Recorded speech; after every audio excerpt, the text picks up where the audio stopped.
The Uncharted series has come a long way.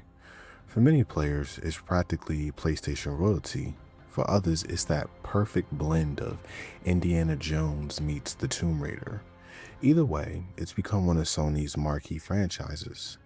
But when you look at how far the series has come, you have to start at the very beginning.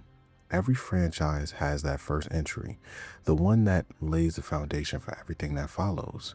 And while the Uncharted series is remembered as something special, the first game hasn't always aged gracefully in the eyes of some players. In retrospect, many people describe it as clunky, overly challenging, and compared to the four titles that followed, outdated. But that raises an interesting question. If this game is the starting point of such a massive franchise, one that eventually grew big enough to even receive its own movie, why do some people look back on it that way? Well, today we're not just going to talk about how the first game feels dated by modern standards. Instead, we're going to dive into why this game might actually be one of the most underrated entries in the entire series. Welcome to episode 9 of the Naughty Dog Takeover, where today we're out in search of lost treasure in Uncharted, Drake's Fortune. Okay, watch and learn. Oh, I'm learning all right.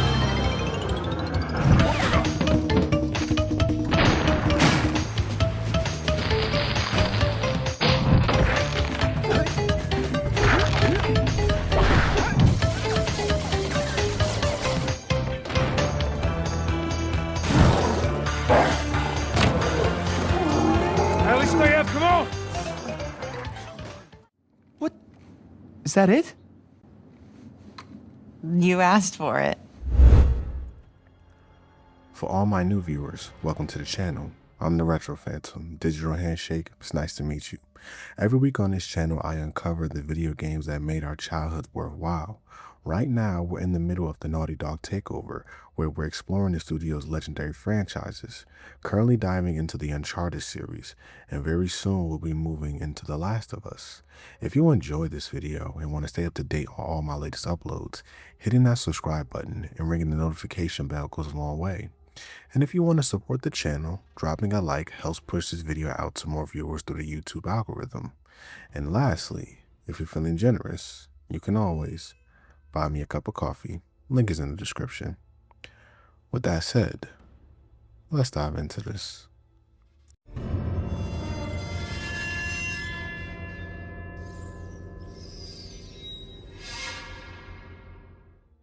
Now, if this is your first Naughty Dog video on the channel, I'm going to give a quick recap of how we got here. But if you want the full story, feel free to check out the Naughty Dog Takeover playlist.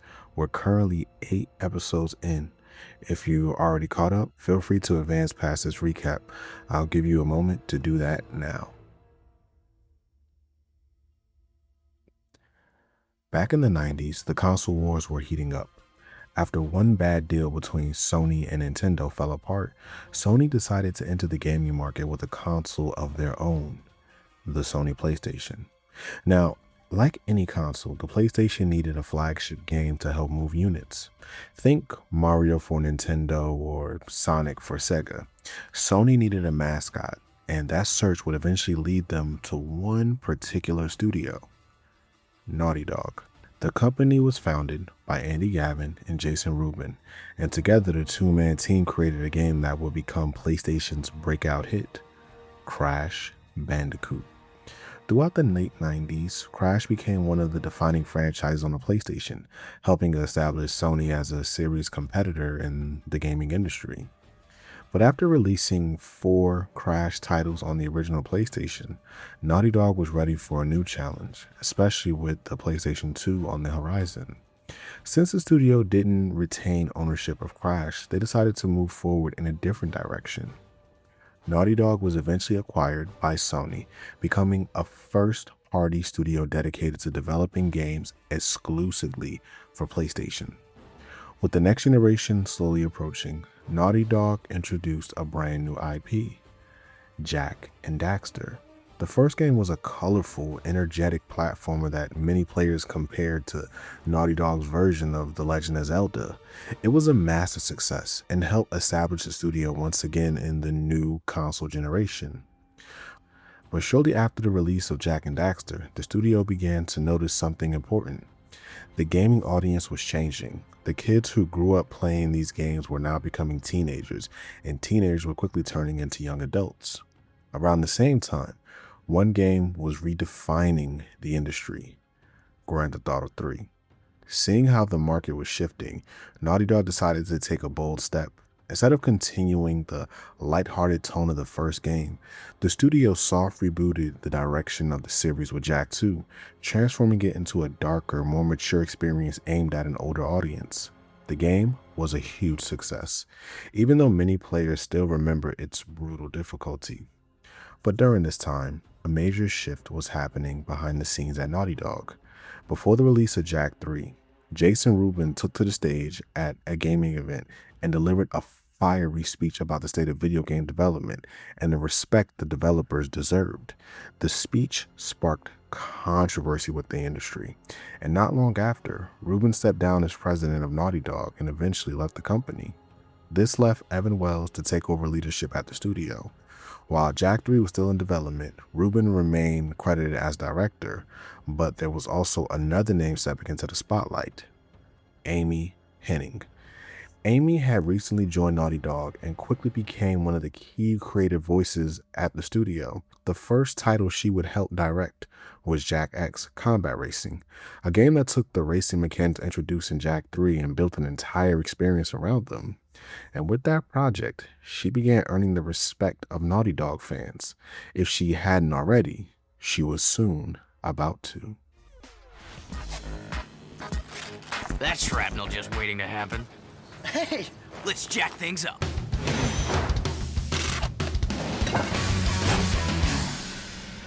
I think we got a winner. Oh, sweet, AC.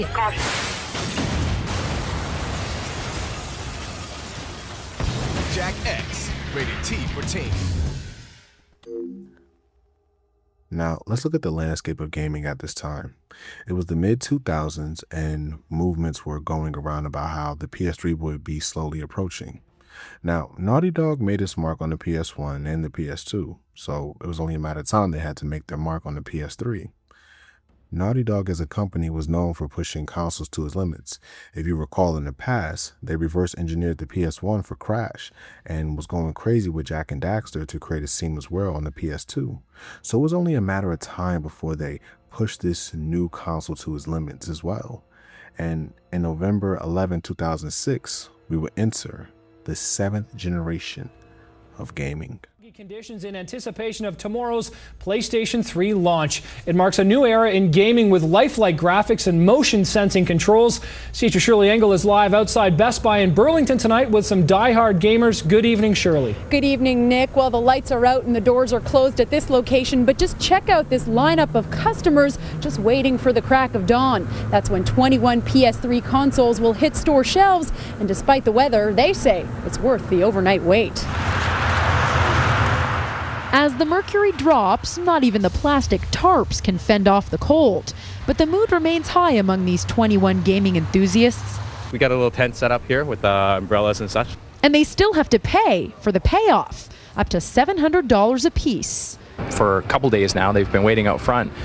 They know what's available, they know what's there, they know what to expect, and at least they're guaranteed to get one unit. If you're not one of the people lined up right now, good luck getting your hands on one of these. There's only 40,000 PS3 consoles being shipped to Canada. And when you divide that among the thousands of retailers from coast to coast, only a handful will go to each store. With the PS3 on the horizon, the best idea for Naughty Dog will be to make Jak 4, and as of 2026, fans are still waiting.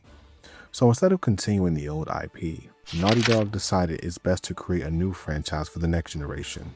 After wrapping up Jak 3, the studio quietly started working on Uncharted, but during this time of development, they hid the project and called it Big. Now, the public would get an idea that a new Naughty Dog game was in the pipeline when a job site posted how they had begun looking for a next-gen texture artist. In an IGN article, it was stated, Needed for work on an unannounced PS2-PS3 dual project. The position in question is specifically requiring that applicants have varied experience in next-gen game development, digital FX, and advanced PC graphics cards. Naughty Dog's official site also reveals that the studio was looking for a next-gen in-game animator as well. Further details about the project, including its title and genre, are still unknown. It's also unclear if this texture artist is being brought in to work on a game already in development or for a title further down the line. For this new project, I understand Amy Hennig would take the lead once again as director. Now, they would take inspiration from various sources in the action and adventure genres, pulp magazines, movie serials, and contemporary titles like Indiana Jones and National Treasure. As stated in Game Informer issue 168, for protagonists of Uncharted, Naughty Dog wanted a character to emulate the great cinematic heroes that came before. We wanted to draw from the long history of the classic action-adventure genre all the way back to the adventure pulps, to the Saturday morning movie serials, to Indiana Jones, all the way up to the contemporary historical detective stories like The Da Vinci Code or National Treasure. Game director Amy Hennig tells us, the hero is not some badass mercenary soldier. What makes him heroic is the fact that he's tenacious and resourceful, not the fact that he's wearing 100 pounds of armor. He's tough as nails, and he's got some massive weapon on his back. With everything in the game, we have to make sure that human quality comes through. So, as we can see, just like with past Naughty Dog titles, inspiration for their games often come from a variety of different places. Crash Bandicoot took inspiration from Sonic the Hedgehog. Jak and Daxter drew comparisons to The Legend of Zelda. And now with Uncharted, the studio was also looking at some of the biggest titles in the mid-2000s. One of the most notable influences came from Gears of War. When Naughty Dog co-president Evan Wells spoke about the development influences behind the game, he mentioned how God of War helped raise the bar for what the studio wanted to achieve. Certainly, we've all played Gears of War and liked it. It set a bar visually that we knew we wanted to compete with. As far as gameplay, I think I've heard them cite the same game that put us on this path, Kill.Switch. Gears of War obviously took that to another level, and again, that level of polish helped push us. It wouldn't be until May of 2006 that the public would finally get its first look at Naughty Dog's new project, when the game was revealed at E3. Next up is a brand new game from one of our most successful studios within the Sony Computer Entertainment Worldwide Studios group. And this is a developer who, since their first game back in 1996, has shipped over 40 million units of software for the various PlayStation platforms. I'm going to let the video speak for itself.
Following the reveal, IGN covered the trailer and pointed out something interesting.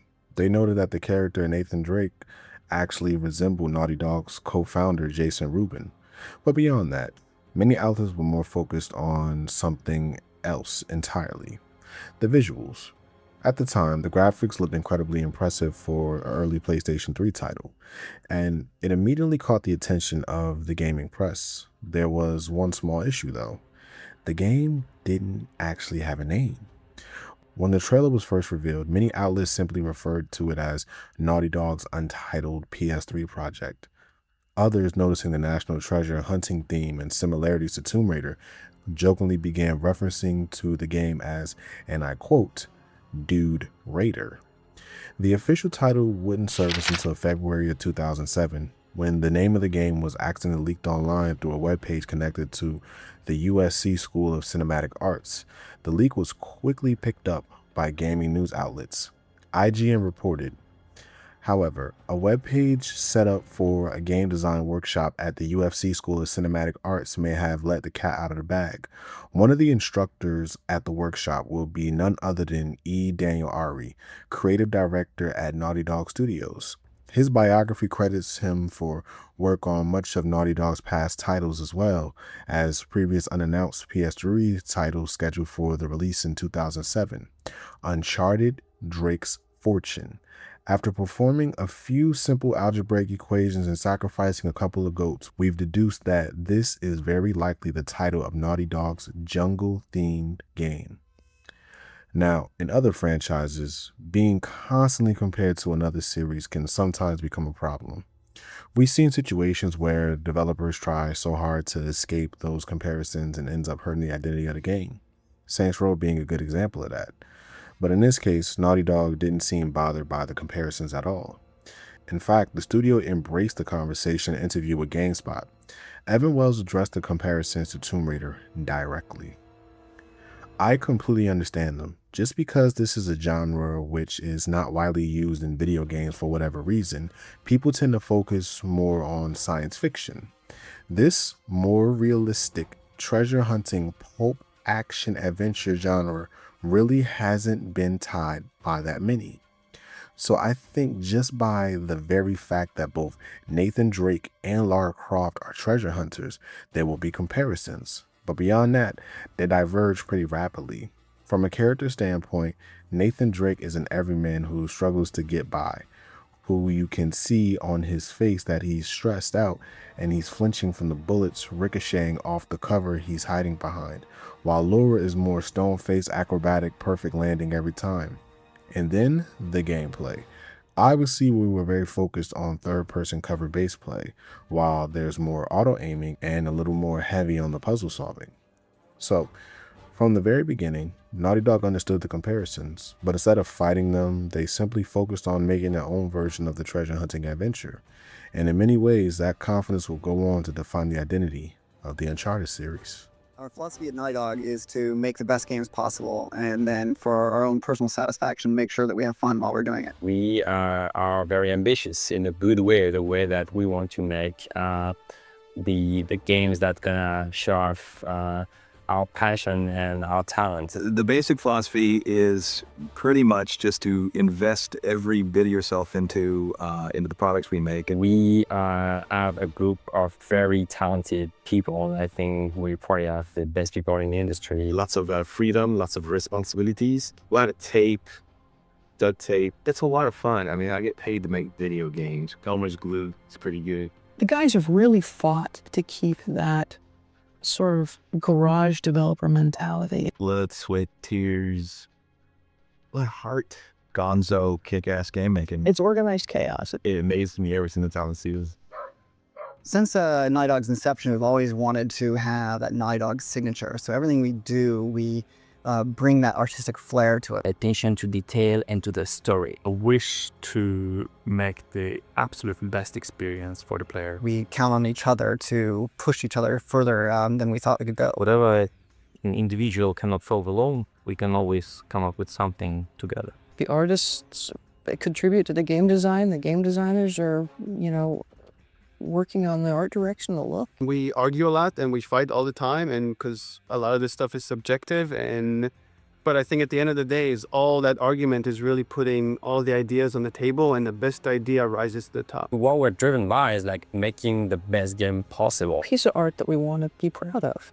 a game that we'd want to play. It's not ego or anything like that. It's just all about the game. That's the key of the success. Trying to get the damn game to work. I'm in deep shit. Can I see my family now? Naughty Dog actually started off back in the 80s when Jason Rubin and Andy Gavin called the company Jam Software for Jason and Andy Magic. Well, we got on the big stage back in 1996 with the release of Crash Bandicoot on the PlayStation 1. And then when we moved on to PlayStation 2, we developed the Jak and Daxter franchise. Now here we are on the PlayStation 3 launching our brand new franchise, Uncharted, Drake's Fortune. We've grown to, almost 90 people now, so the company's getting pretty large, but we're really trying to maintain that smaller company feel and just keep things fun and relaxed around the office. For me, Naughty Dog is my second family. Guys here, family, close. We do a lot of long hours, but we have fun. Casual Friday all the time. The humor is really open. It's a great work environment. We have yoga classes. It's very California. It's important to find the resources and the strengths to work here. We have foosball, right?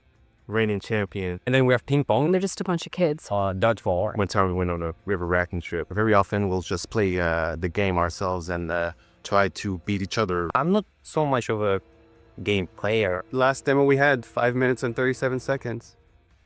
Programmers know that they really have to foster a good relationship with the artist. I think the best one was the paintball game. It takes a team effort. Shooting people with paintballs is just fun in general, especially when you co-ed. Get a ticket. Call the call center. That's all I can do.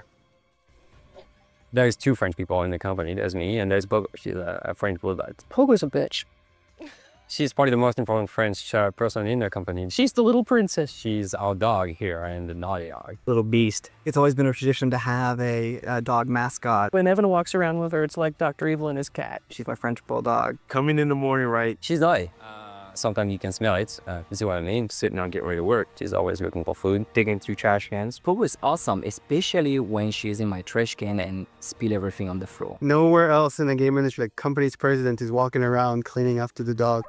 One of the greatest feelings you can ever have in the game industry is shipping a game. When it finally goes Gold Master and you know that all that effort is paid off. For a long time, you think, is this really a game? Do we have a game? And then this moment comes along and you play it one day and all of a sudden you realize, hey, this is actually a video game and it's fun. For me is when I see that people can really create and work and they have everything they need to do what they really want to do for the game. I have young nephews that always look forward to playing my games, and it's always something special to see them playing around Christmas and see their face light up, and you get to actually have a hand in making something that creative. With the move to the PlayStation 3, Naughty Dog suddenly had access to far more powerful hardware than anything they had worked on before. Uncharted would take advantage of the Cell microprocessor, allowing the team to generate dozens of layered character animations that created realistic facial expressions and fluid movements. This gave the characters a level of responsiveness and personality that hadn't really been seen in previous titles. The PlayStation 3's graphics processor, the RSX reality synthesizer, also played a huge role in bringing the world to life. The team implemented advanced lighting models, pixel shaders, dynamic real-time shadows, and even detailed water simulation to help immerse players in the environments. But this leap in technology also created new challenges. Many of these systems were completely unfamiliar with the team. Moving from the PS2 to the PS3 meant Naughty Dog now had to work with technologies they had never used before. Things like parallel processing and pixel shaders. While Blu-ray discs gave them far more storage space than previous consoles, the team still found themselves worrying about running out of room. Uncharted used far larger textures than previous Naughty Dog games and included multiple language options for the same disc. The team also experimented with 6-axis controller motion sensing, implementing gameplay elements like throwing grenades and balancing across beams. Later, when Sony introduced the DualShock 3 controller at the 2007 Tokyo Game Show with the return of force feedback vibration, Uncharted demonstrations at the event included limited support for the new feature. Because this was Naughty Dog's first PS3 title, the development process wasn't always smooth. The studio had to completely rethink its technology pipeline. One of the biggest changes was switching the programming language to C++, the industry standard used by many Sony first-party studios. Previously, Naughty Dog had relied on their own proprietary programming language called the GOAL, a list-based programming they had used throughout the Crash and Jack eras. But rewriting the entire codebase came with some consequences. The new tools the team created proved unreliable and difficult to work with slow development considerably. Nearly 10 months into full production, the team made a drastic decision to rebuild the game's development pipeline from the ground up. Looking back, Naughty Dog co-president Evan Wells later said that this decision ultimately became one of the biggest improvements made during the entire project. Even when the animation system had to be rewritten multiple times before the team achieved the natural movement they were aiming for. Here at Naughty Dog, animation has always been really important to us and has been heavily focused on. And so we knew we wanted to raise the bar of what we're doing and what the industry has been doing as a whole. And one of those things is to really allow the character in the game to show emotion. And so you'll really be able to see that he's showing fear, that he's intimidated, that he's confident, or that he's insecure, that he's determined. And so all of that will come out and just really add a lot more life that wasn't there before in any game. We had three main goals animating this character on this project. One of them was to achieve realistic movement with a really good sense of weight, and the other is fluidity. We wanted him to smoothly go from move to move without popping from state to state the way we see in a lot of other games. And you put those two first goals together and you get really fluid animation. It looks really good, but it's really slow and unresponsive. So the third goal, and the most important goal, is to get responsiveness. One of the things that makes Drake so lifelike is the sheer volume of animations that we're doing on this game. We're doing about 10 times more than we've ever done in the past, which is huge. I mean, it's a huge step, 10 times the amount of animation. With the variety that we're adding, the layers that we're adding on top, to try to mask all that so you don't see the same thing, and you see a lot of organic nature of the character, and that really gives it this humanness. What makes this game truly next-gen has been the focus that we're doing on movement. In the next generation, we've seen a lot of great rendering, great shading, polygon counts are up higher, lighting's looking really good. So we've seen a lot of good-looking games from a rendering perspective, and they all look really good from a still frame, but once you start to see them move, that's when they start to break down. The animation quality hasn't risen to that same level at this point. What we've found is that it's Drake's imperfections that make him believable. It's him stumbling, it's him not perfectly landing correctly every time.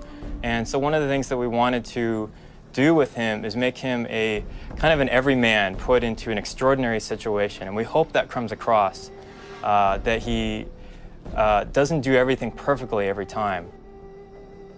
PlayStation 3 really opened up the floodgates for us to achieve the goals that we wanted to with the animation. We need much more CPU power than we've ever had before. And the amount of memory that we have to work with now just really allows us to have the quantity and quality that we need, especially with the layers that we're doing and all the processes that are going on right now. It just could not be done in any other way. And if we can do that, then we can tell more of the story during gameplay while he's in the middle of action and while the player is actually going through the levels and going through the game. In the past, the line between cinematics and gameplay has been very clear. You play the game, and then you go into a storytelling moment, then you play the game again.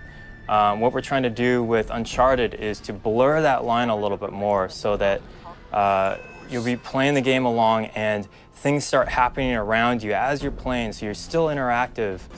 A lot of the ways that we're able to tell the story is through the environment, through the other characters in the scene. Don't you guys usually just cut off a finger or something? We don't have to cut to a cutscene in order to deliver a line of dialogue or a story or things that we want to portray to kind of lead the character on and lead Drake and the player on to the bigger story that's unveiling. So all that will happen while you're playing the game.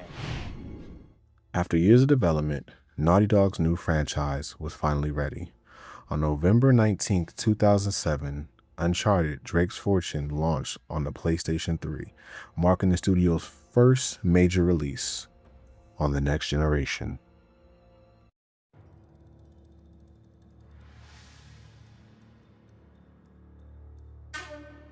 Oh, so you found the coffin. Oh, yeah. Drake faked his own death. He must have been onto something big. Yeah, well, we're gonna have every two-bit scumbag in the world racing us to this treasure if we don't get moving. Right now. I was promised treasure on this goddamn rock. Shouldn't we call the authorities or something? There's nothing here, Nate.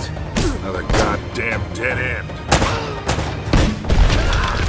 Manners, young man. This is just business. Looks like there's more to this treasure than we thought. Let's just keep that between us.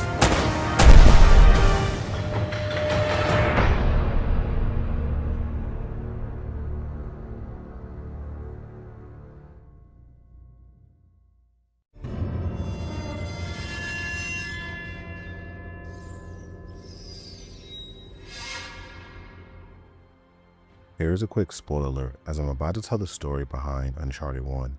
Now, if you're not a fan of spoilers, please advance this video to the gameplay overview section as seen on the timeline below. Let's dive into this. The game begins with Nathan Drake, the story's protagonist, attempting to recover the lost coffin of legendary explorer Sir Francis Drake, who was supposedly buried at sea over 400 years ago. Assisting him is Elena Fisher, a journalist and television personality who is documenting the entire expedition for a potential story. As Nate opens the coffin, Elena remains skeptical about the whole situation, but Nate quickly proves there may be more to this mystery than anyone expected. Inside the coffin, there's no body. Instead, the coffin is completely empty, containing only dirt and an old diary. As Nate flips through the pages, he quickly realizes something incredible. This journal may actually be the key to finding Sir Francis Drake's lost treasure. Elena, sensing a much bigger story on her hands, tries to push Nate to explain more about what he discovered. But Nate attempts to downplay the situation, telling her she already has the footage she came for. As the two continue their back and forth, Nate suddenly notices something in the distance. Pirates. Several boats begin approaching on their location. Elena suggests calling the authorities, but Nate quickly shuts that idea down. The problem is, they don't actually have permission to be searching this area in the first place. Calling the authorities will likely bring even bigger problems with the Panamanian government. So instead, Nate hands Elena a gun, grabs one for himself, and prepares for a fight. A shootout erupts as the two fend off waves of pirates attacking their boat, just as the situation begins to spiral out of control. Victor Sullivan makes a dramatic entrance, arriving in a seaplane and rescuing the duo moments before the boat explodes. Nate and Elena swim to Sully's plane, and the group quickly escapes the area. Once safely on board, Nate shows Sully the diary and explains what he believes it means, that Sir Francis Drake may have faked his own death in order to hide the location of his treasure. But as Nate and Sully discuss their discovery, they realize there's one small problem standing between them and their secret. Elena Fisher. Elena believes she's earned the right to see the diary before everything they just survived, and that leads Nate and Sully to come up with a plan that's a little dishonest. So look, when Drake sailed into the Pacific, he took the Spanish fleet completely by surprise. He captured their ships, he took all their maps, their letters, their journals, and he recorded everything in this diary. So this... But when he got back to England, Queen Elizabeth confiscated all of his charts and logbooks, including this one, and then swore his entire crew to silence. Yeah, so this... You see, Drake discovered something on that voyage, Sully. Something so secret and so valuable, they couldn't risk it getting out. All right, Nate, just pretend for a minute that I don't really care about any of that stuff and cut to the chase, would you? Man only interested in the climax. He must be a real hit with the ladies. Never had any complaints. Okay, then. I'll jump to the good part, just for you. Ho, ho, ho. Huh? El goddamn Dorado. He was onto something big, all right. Does it say anything else? Oh, so now you're interested, huh? Yeah. Well, unfortunately, no. Last page was torn out. I'm telling you, Sully. This is it. This is finally it. Yeah. Only we got one little problem. Yes, that's what I said. It blew up. It sank. No, that's why we have insurance, right? Oh. Oh no, the camera? No, the camera's fine. Don't worry about the camera, no. Still as good as new. Sully, the girl can hold her own. You should have seen her. Fine. You go on out there and you tell her, we just found the lost city of gold. Maybe her producer can get it on the air tonight. Oh, come on. Nate, do you trust me? More or less. Good. Because we're going to have every two-bit scumbag in the world racing us to this treasure unless we cut her loose right now. You're a real gentleman, Sully. I know. It stinks. She'll get over it. No, I don't care for over budget. I mean, do you realize that this could be like the biggest story of the year? Hi. No, I don't trust him, okay? That's why we need to move fast. So just get me the camera crew, and I promise you that... Son of a bitch. Hey! Should have seen that one coming. Ugh. Now planning to find the lost city of El Dorado, Nate and Sully make their way to the Amazon rainforest. Using the map inside Sir Francis Drake's diary, the duo begins navigating deep through the jungle. After hours of searching, they eventually arrive at a massive clearing. But despite following the coordinates perfectly, there's one major problem. There's no city. Much to Sully's disappointment, El Dorado is nowhere to be found. Still believing they might be close, the two begin searching the area more carefully. Eventually, they discover a hidden entrance to an ancient temple buried within the jungle. Inside, they quickly realize something troubling. The temple had already been cleared out centuries earlier by the Spanish, long before Drake ever arrived. This discovery frustrates Sully, who desperately needs a win since he's currently buried in serious debt. After cooling off, the two continue exploring the temple using Drake's diary to help solve a series of puzzles. Eventually, they reach the main chamber where they find an empty niche that once held something important. That's when Nate pieces it together. El Dorado isn't a city. It's actually a massive golden idol. Ancient wall carvings show locals worshiping the statue, while drag marks across the floor suggest the Spanish had removed the idol long ago, pulling it across the temple using logs. Following the trail of these marks through the hole blasted through the wall of the back temple, Nate and Sully emerge once again into a jungle. The trail eventually leads them to a riverbank where they discover an abandoned German U-boat sitting partially grounded in the water. Nate, ever being the explorer that he is, immediately wants to investigate. Sully, however, isn't nearly enthusiastic. He decides to stay behind while Nate climbs aboard the submarine to look around. Before heading out, Nate hands Sully Drake's diary for safekeeping. Inside the submarine, Nate quickly realizes something is very wrong. There's blood everywhere. As he moves deeper into the vessel, he finds dead bodies scattered throughout the interior, along with Spanish gold coins lying across the floor. Eventually, he reaches the captain's quarters where he finds the captain is still sitting in his chair, long dead. From the looks of it, the man appears to have been ripped apart. While investigating the body, Nate uncovers something important, a map that appears to be missing a page from Drake's diary. As Nate begins explaining this discovery to Sully over the radio, the transmission suddenly cuts off. Trying to leave the submarine, Nate accidentally triggers a torpedo, which nearly crushes him as it shifts in place. With the explosive about to detonate, Nate barely manages to escape through a launch tube and swims back towards the shore. But when he reaches the riverbank, something is clearly wrong.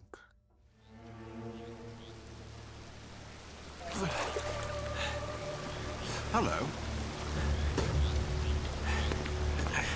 Hey! Friends of yours, Sully? I'm Gabriel Roman. Yeah, I know who you are, asshole. Manners, young man. This is just business.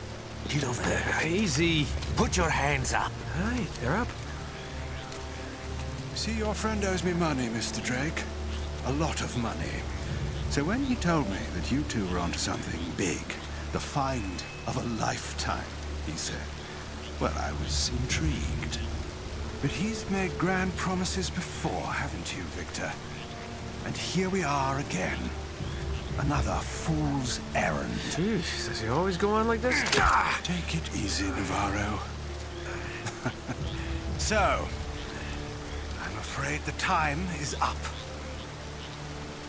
Unless, of course, you found something in there, Mr. Drake, that might compensate for all this unpleasantness.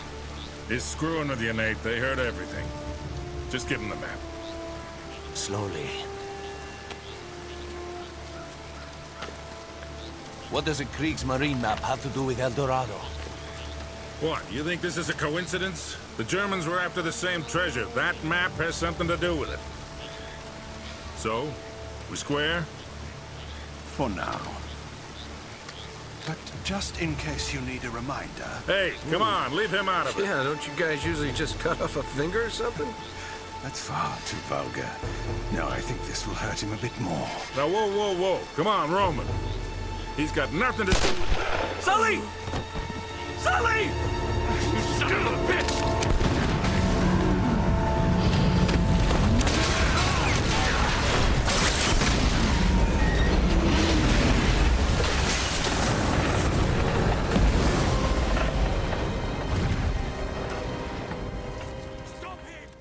With Sully seemingly taken down, Nate storms through the jungle, fighting off wave after wave of Roman's mercenaries. As he pushes deeper through the forest, he unexpectedly runs into someone familiar, Elena Fisher. Somehow, Elena managed to track Nate down, and the first thing she does when she sees him is punch him square in the face. Still angry about being abandoned back at the dock, Elena immediately starts berating Nate for leaving her behind. But before the argument can go any further, Roman's men begin rushing past through the jungle. Nate quickly stops Elena and tells her the bad news. Sully is dead. Realizing the danger they're in, Elena hands Nate a gun, and the two of them begin fighting their way through the jungle in an attempt to escape. Their path eventually takes them back through the same temple Nate and Sully explored earlier. After battling through more mercenaries, they finally make it to Elena's Jeep. Nate jumps behind the wheel while Elena takes a look at the map Nate recovered from the submarine. As she studies it, Nate explains that this missing page might finally reveal the true location of El Dorado. Elena quickly realizes the scale of the story unfolding in front of her. For Nate, this journey is about the treasure. For Elena, it's about the story of a lifetime. And with that, the two of them set off together, following the map's trail deeper into the mystery of El Dorado.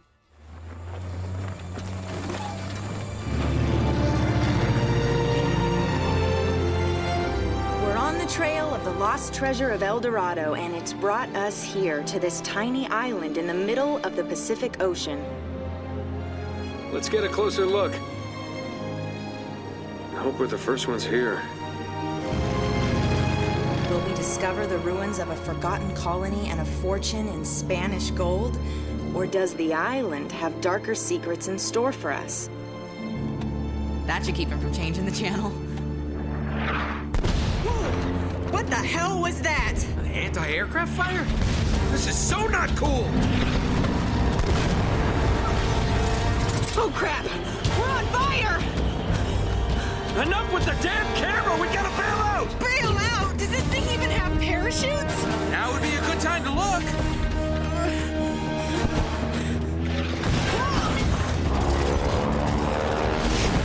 I hope these things still work. We'll find out in a second. Have you ever done this before? Of course! You just jump, count to 5, and pull the cord. Now go!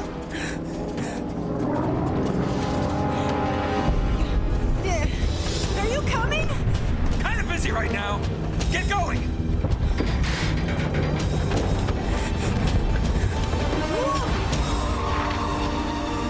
See you on the ground? Right behind you!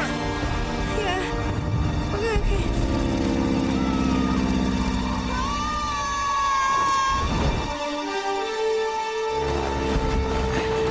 What am I doing?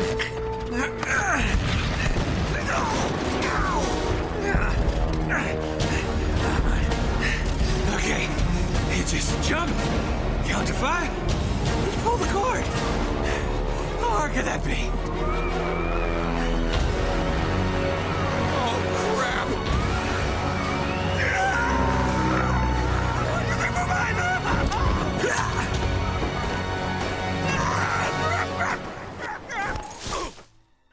Back on land, Nate quickly realizes two things. First, his map was left behind on the plane, and second, he has completely lost contact with Elena. Knowing the map is his only lead to El Dorado, Nate sets out through the jungle to locate the wrecked plane and retrieve it. Along the way, he once again runs into several of Roman's mercenaries, forcing him to fight his way through the dense jungle. Eventually, Nate reaches the crashed plane and manages to recover the map. But just as he's leaving the wreckage, he spots something in the distance. Elena's parachute hanging from the trees. Realizing she might still be somewhere nearby, Nate continues pushing through the jungle, fighting off mercenaries and navigating dangerous traps scattered throughout the ruins. His search eventually leads him into the massive forest walls surrounding the island's old stronghold. Determined to get inside, Nate climbs up the walls and enters the fortress. Once inside, he once again faces waves of enemies. After battling through the ruins, Nate finally reaches the location of Elena's parachute, but Elena herself is nowhere to be found. Hoping she's still alive, Nate continues searching the fortress grounds.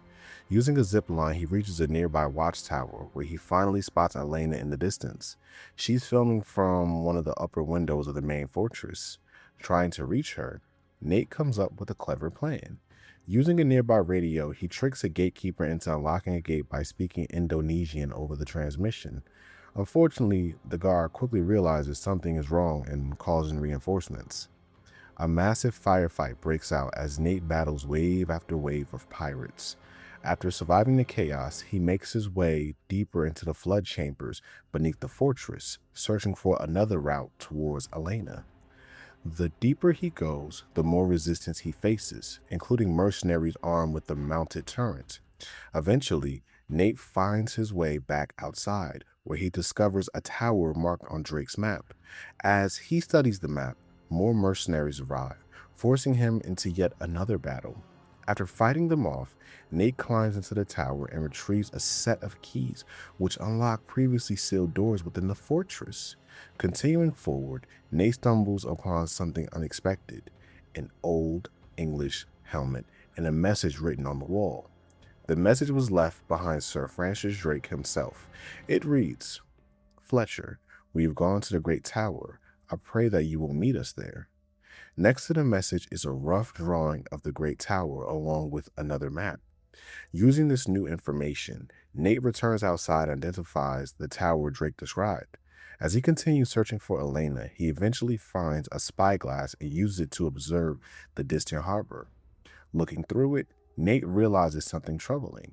The ships that originally brought Sir Francis Drake to the island are still there, sunken wrecks in the harbor, which means Drake may have never escaped the island at all. Just below the tower, Nate finally spots Elena again. She's filming the harbor, completely unaware that two pirates are sneaking up behind her. Nate quickly shoots off one of the attackers, but the second pirate fires back, destroying the balcony beneath him. The explosion sends Nate crashing down, knocking him unconscious. When he finally wakes up, he's been captured. But just when things seem hopeless, Nate receives help from the last person he expected.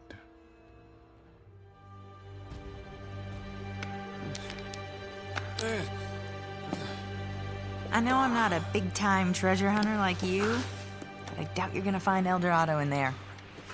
How'd you get yourself in this mess? Trying to rescue you, as a matter of fact. Oh, that's so sweet. Traditional sandstone, brick, and stucco. Limestone mortar, huh? How'd you get to know so much about this? My show, Episode 4, Architects of a New World. Yep. It'll just take a tug to pull these bars out. What? No, wait, are you sure? Get out of my way, puto! Hey, Batan, open this goddamn door! Oh, crap. Hey, Drake. Eddie Raja. I should have guessed. Fascinating document, huh? Seems like this Sir Francis was in my line of work. Don't flatter yourself, Eddie. Always ready to be enemies, eh? Tell you what, lead me to the gold, and I just might let you live. Is that it? Is that my deal? Die now, or help you, and die later. Oh, it's a tough call, but you know what? I'll take die now. Listen to me, maggot. I was promised treasure on this goddamn rock. And now, my men are dying. They can't even go outside to take a piss without an armed guard. And I have nothing to show for it!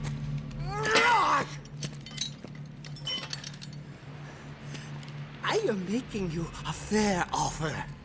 You help me find the treasure, and the last man alive gets the gold. And the girl, of course. The girl? Oh, Eddie, the girl's long gone. She's probably off the island by now. Going for help. Daikujin, you were never very good at poker. I will find her. Trust me. How much trouble could one girl be?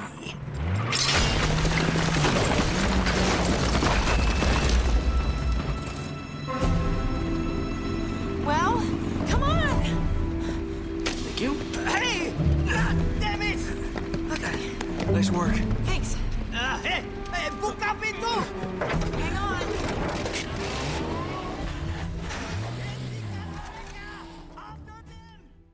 Now free from captivity, Nate and Elena make a desperate escape. Nate mans the mounted gun while Elena takes the wheel, and the two find themselves out of the frying pan and straight into the fire as Roman's forces chase them down. After managing to evade the pursuers for a moment, the pair suddenly reach a dead end. Elena nearly drives the Jeep straight off a cliff. Nate is thrown from his seat but manages to grab from the back of the vehicle just before he goes over the edge. With Elena's help, he pulls himself back up, and the two switch positions so Nate can take the driver's seat. As Nate tries to free one of the Jeep's stuck wheels, Eddie Raja and his pirates finally catch up to them. Eddie accuses Nate and Elena of setting him up before firing his shotgun through the window, demanding the map. He orders them to stay still, but Nate has other plans. Quietly telling Elena to hold tight, Nate waits for the right moment. As Eddie continues making threats, Nate suddenly throws the Jeep into reverse, backing the vehicle straight off the cliff and plunging it into the water below. Nate and Elena barely escape the sinking Jeep and swim towards shore, but even there, they're immediately greeted by gunfire from Raja's pirates. After finally catching a brief moment to breathe, Elena shows Nate the footage she found earlier. Reviewing the video, she identifies a building in the harbor used for unloading cargo, theorizing that the statue of El Dorado must have passed through that location. While studying the footage, Nate also notices something important: a small motorboat docked near the building. He suggests it could be their best chance to escape the island entirely, but that idea doesn't sit well with Elena. Realizing Nate is considering abandoning the treasure hunt, Elena expresses her frustration. Nate reminds her of the overwhelming odds they're facing against Raja's pirates and argues that no amount of gold is worth their lives. Even though she believes they were getting closer to the truth, Elena eventually agrees that reaching the harbor may be their only way off the island. As she heads towards a jet ski, Nate stops her and assists on driving. With Nate behind the controls, the two spread across the water on the jet ski, blasting their way past more pirates and navigating dangerous waterways as they push deeper towards the island harbor. Eventually, Nate finds a route that leads them to the tower they've been searching for. After making his way inside, he helps Elena climb up and reunite with him inside the structure. Once together, the two begin searching through the tower and discover a room filled with old ship manifests. Studying the records, they begin uncovering even more information about the mysterious journey of El Dorado. These must be all the old ship manifests. Oh. Still seem to be in good shape.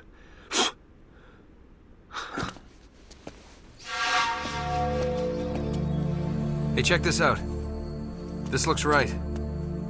The Esperanza sailed from Cayo, Peru, carrying 800 bars of gold, 1,200 silver emeralds, golden masks, ornaments. Whoa, reading 16th century Spanish? Not just a grave robber after all, huh? Right here. Gold statue. Weight, 20 arrobas. That's over 500 pounds. That's gotta be it. Wow. There you are. That thing kind of gives me the creeps. Huh. That's the last entry. That somebody special? What? Oh. Yeah. I guess you could say that. Huh. I had you pegged as more of a woman in every port kind of guy. Don't I wish? No, this was Francis Drake's ring. I, kind of inherited it. Sic parvis magna? Greatness from small beginnings. It was his motto. Check out the date.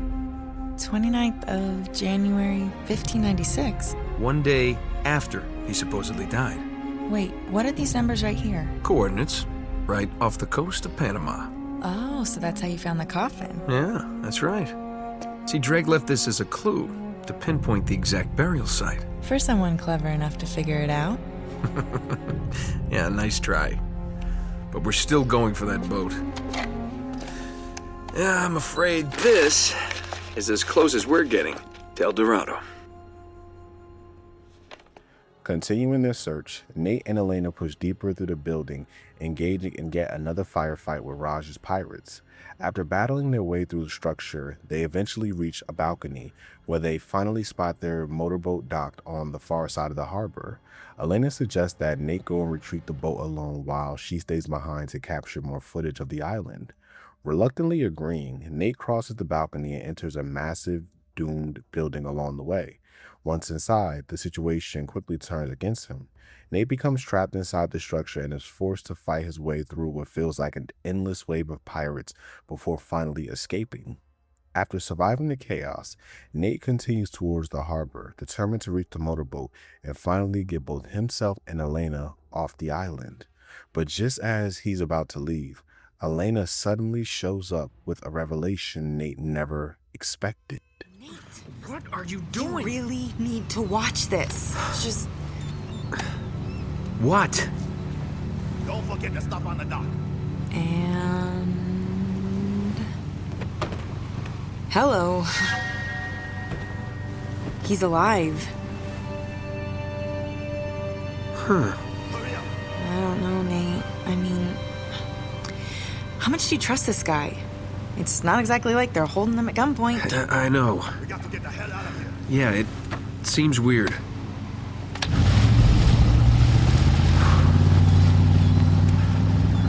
But no, Sully's a lot of things, but he's not a backstabber. Which way were they headed? Northish. Yeah, towards the mountains. Okay, it's gotta be the monastery. Let's go. What if it turns out he's working with them? We either rescue him, or we beat the crap out of him. Hell, I might just beat the crap out of him anyway. With the shocking discovery that Sully is alive, Nate and Elena continue moving through the area together. The pair eventually come across a rope bridge stretching across a massive gap inside the old customs house. As they begin crossing, Nate notices scorch marks along the structure's edges and realizes the building had once been packed with enough gunpowder to blow up the entire place. Halfway across the bridge, disaster strikes. One of the planes suddenly snaps beneath Elena, sending her falling into the abyss below. Nate barely manages to grab her by the wrist, holding on as she dangles over the massive drop. But to save her, Elena is forced to make a sacrifice. She lets go of her camera, watching it fall before Nate pulls her back to safety. After the terrifying moment, the two continue onward until they finally reach the outer limits of the city, arriving at a riverbank where they discover another jet ski waiting nearby. Using it, they continue their journey upriver towards the monastery. As they race through the water, they dodge explosive barrels and fight off more pirates along the way. But when they finally reach land, Nate begins to realize something unsettling. Raj's pirates might not be the only ones on the island anymore. Come on, we left those clowns in the dust ages ago. Oh my God! That's disgusting. Oh, I wish I had my camera. So what? The Spanish booby trapped the island to protect their gold? This wasn't made by the Spanish. Take a closer look at the spikes. You have got to be kidding me. This is from our plane. Wait, that doesn't make any sense, though. Why would someone set traps like this when their own men are crawling all over the island? They wouldn't. Something's been here since a trap was sprung. Something or someone? Do you think that... Do you hear that? Hear what? Nothing. Absolutely nothing. We're being watched. Watched? Yeah, you know what? It's probably nothing. Let's just get out of here before we run into whatever's been chewing on this guy. Okay. After fighting through more mercenaries, Nate and Elena overhear where Sully is actually being held. Determined to rescue him, the pair push forward, battling through even more waves of enemies as they make their way towards the monastery library. They eventually enter the structure through a massive breach in the wall, which gives them a clear view of the library floor. From their vantage point, they spot two mercenaries interrogating Sully, but before they can intervene, Nate and Elena are spotted, triggering yet another firefight. After taking down the guards, Nate finally reaches Sully and demands some answers about everything that's been happening. Man, it's about time you showed up.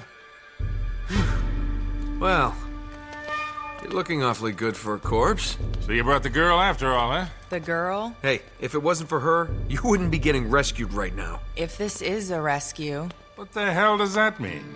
You gotta admit, Sully, this all looks a little shady. Yeah. I mean, you tipping those guys off? And miraculously showing up alive?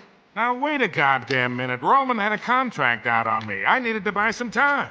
All right, stupid mistake. I didn't realize they'd try and track us. Sully, we would have been headed home with the treasure by now if you had just for once kept your mouth shut. And you might have thought of checking for a pulse before running off and leaving me for dead. Look, none of that matters now. All right, so how is it you're standing here breathing and all, huh? You are not gonna believe this. Huh? No way. Old Francis took a bullet for you. Yeah. I thought this kind of thing only happened in the movies. Yeah, well, it still hurt like a son of a bitch, I'll tell you that. I bet. Anyway, once they realized I wasn't dead, I convinced Roman that they would never find the treasure without me. So I've been trying to mislead him ever since, waiting for you to show up. Well, where are they now? Well, they're chasing a little red herring I sent him on the other side of the monastery to get rid of him. Look, Drake had it all figured out. See, that's the symbol the Spanish used to mark their secret vaults. The treasure is hidden right here in this monastery. Find the symbol, and we find the vault. We have everything we need, right here. All the clues to take us right to the treasure. We can do this, kid. All right, you boys aren't gonna get all chummy and leave the girl behind again, are you? Don't even think about it, Sully. She's got a mean right hook. I'll keep that in mind.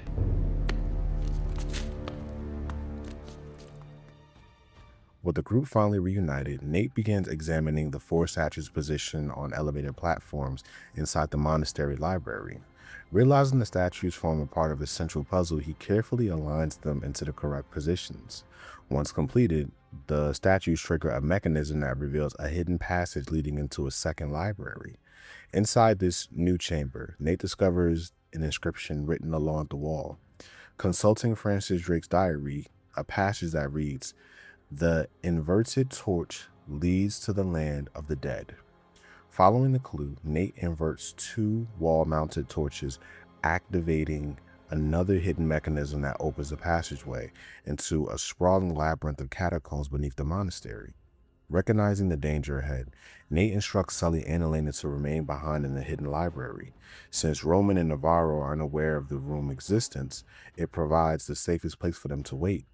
Before Nate heads down alone, Sully gives him a walkie-talkie so they can stay in contact. Descending into the underground tunnels, Nate eventually reaches the monastery chapel, where he quickly discovers the area is heavily guarded by Navarro's mercenaries.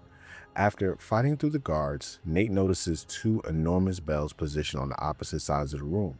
Suspecting they are part of another puzzle, he once again turns to Drake's diary, where he finds the clue. Two bells resound in perfect harmony. By ringing both the bells simultaneously, Nate activates a hidden mechanism that unlocks yet another secret passage, leading him deeper into the underground complex. While exploring the tunnels, Nate overhears something unexpected. A private conversation between Raja, Roman, and Navarro. This is completely unacceptable. What do you expect from me, Roman? My men are getting massacred! I find it hard to believe that one man could wipe out your entire crew. Ugh, it's not just Drake, goddammit! I'm telling you, this island is cursed! Enough. Take your sorry mob and go.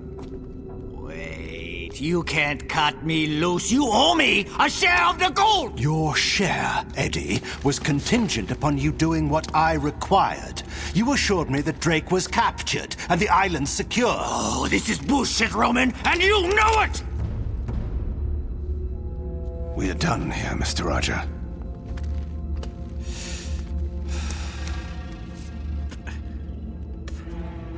Dai camo! Mattia Giallo! Cielan! Remind me again why you employed that superstitious idiot. You wanted someone cheap. Well, you get what you pay for, I suppose. And what about you, Navarro? Are you worth what I'm paying you? The vault's here. I'm sure of it. If Sullivan can be trusted... Which he can't. Look, he knows we'll kill him if he's lying. Don't be stupid. He knows we'll kill him once we find the treasure. He has no incentive to tell the truth. Really, Navarro, sometimes I think you left your brains back in that slum where I found you. I just need a little more time. Chasing this treasure of yours is proving to be more trouble than it's probably worth. I assure you, El Dorado is worth more than you can possibly imagine. It had better be.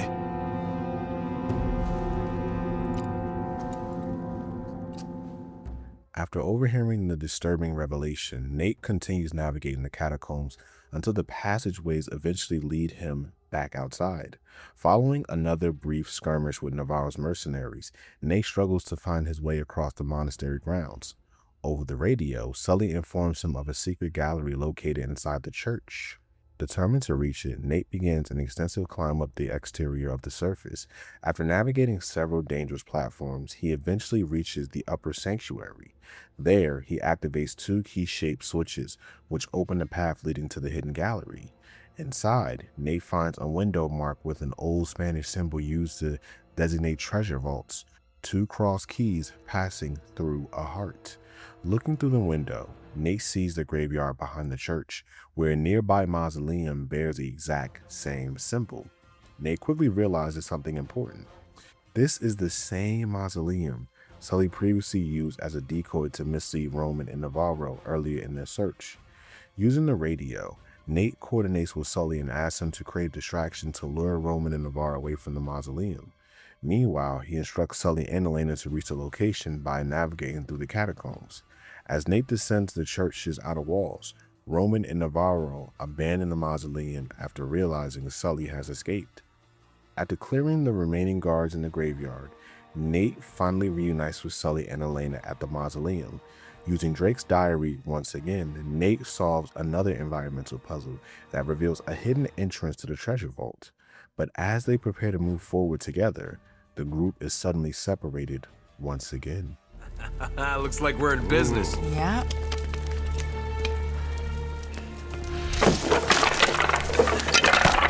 Heads up.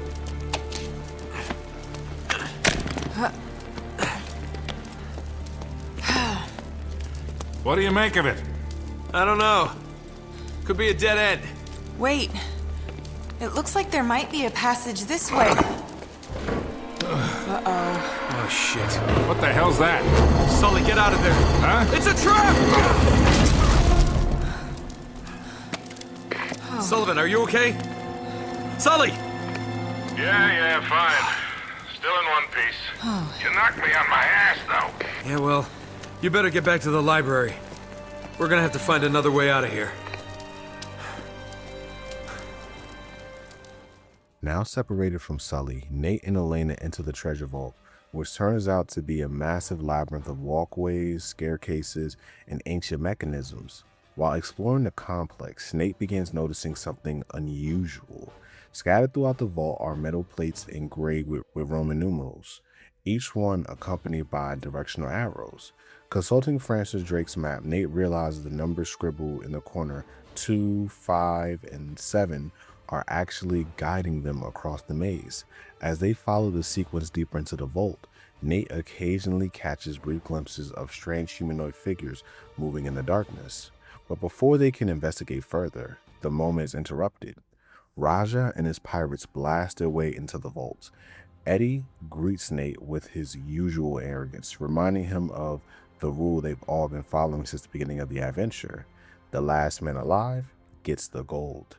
He then orders his men to open fire. A massive firefight erupts as Nate and Elena battle their way through Raja's pirates, steadily climbing higher through the vault's twisting staircases and platforms.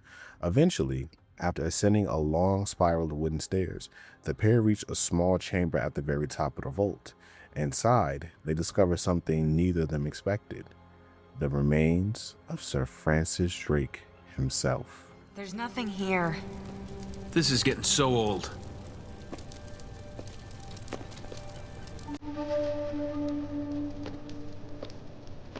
Nate?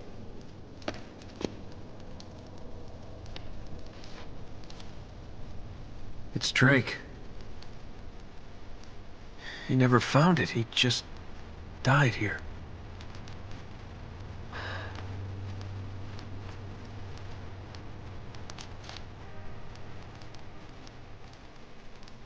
So much for greatness. Wasted his life. For nothing. Nate, are you ready to get moving? Yeah. More than ever.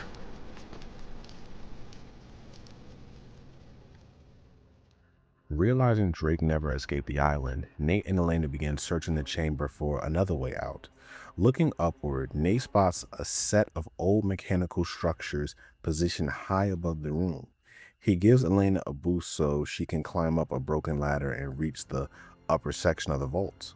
Once above, Elena discovers a rope attached to an old hoist connected to a nearby escape tunnel. As she begins trying to operate the mechanism, something unexpected happens. Eddie, Raja, and Procoso suddenly stumble back into the room, but this time something is different. The two pirates appear terrified. Nate greets them at gunpoint, but before anyone can say much, the tension is broken by something far worse. Echoing through the vault are roars and the same screams of Raja's dying men. Suddenly, a human-like creature bursts into the room, grabbing Procoso and dragging him into the darkness. Moments later, even more of these creatures begin emerging from the holes in the floor. These terrifying beings are known as the Descendants. With no other choice, Nate and Eddie are forced to fight side by side, desperately firing at creatures while Elena struggles to activate the hoist above them. But in the middle of the chaos, Eddie Raja's luck finally runs out. You ugly kunyuk! Don't mess with Eddie Raja!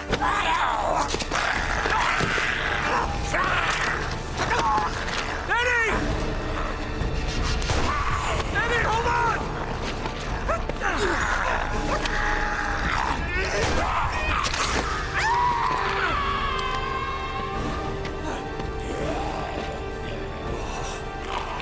You have got to be kidding me.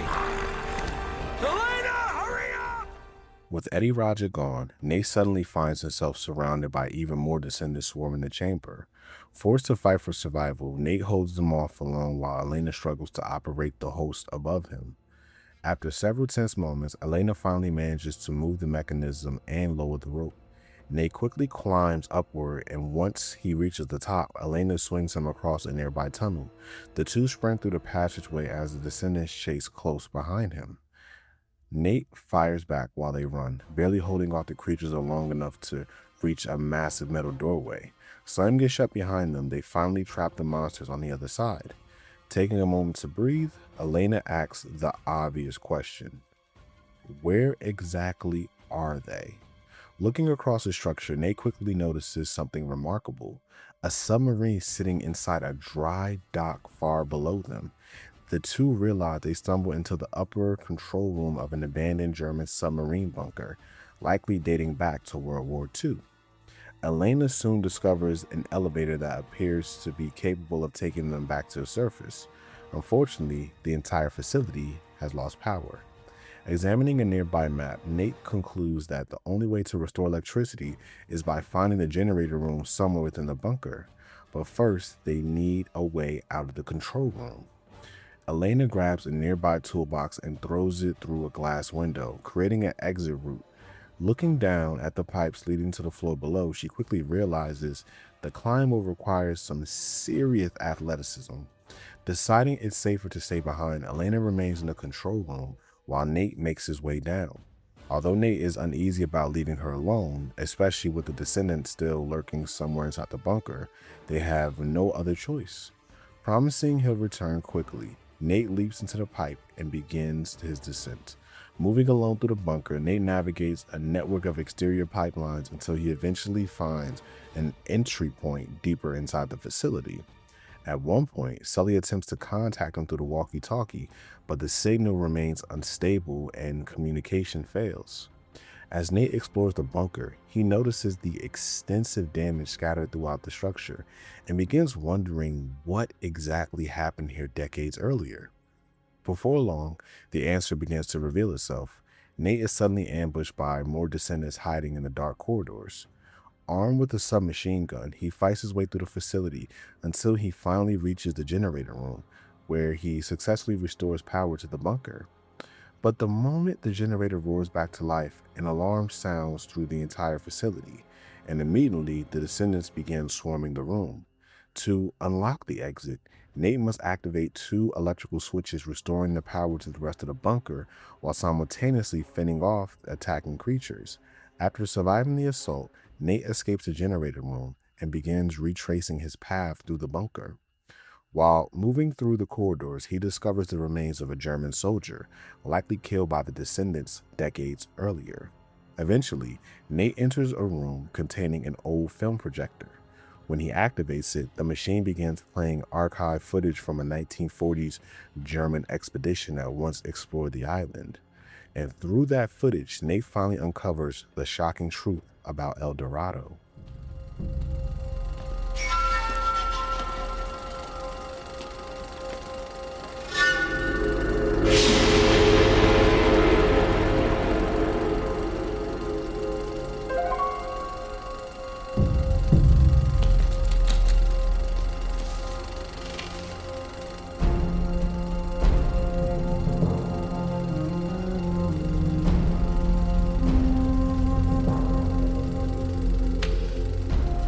Is near. The devils hunt for me in the darkness. The gold of El Dorado bears a terrible curse. The Spaniards have unleashed hell, become as demons. My men have all been murdered, leaving the task to me alone.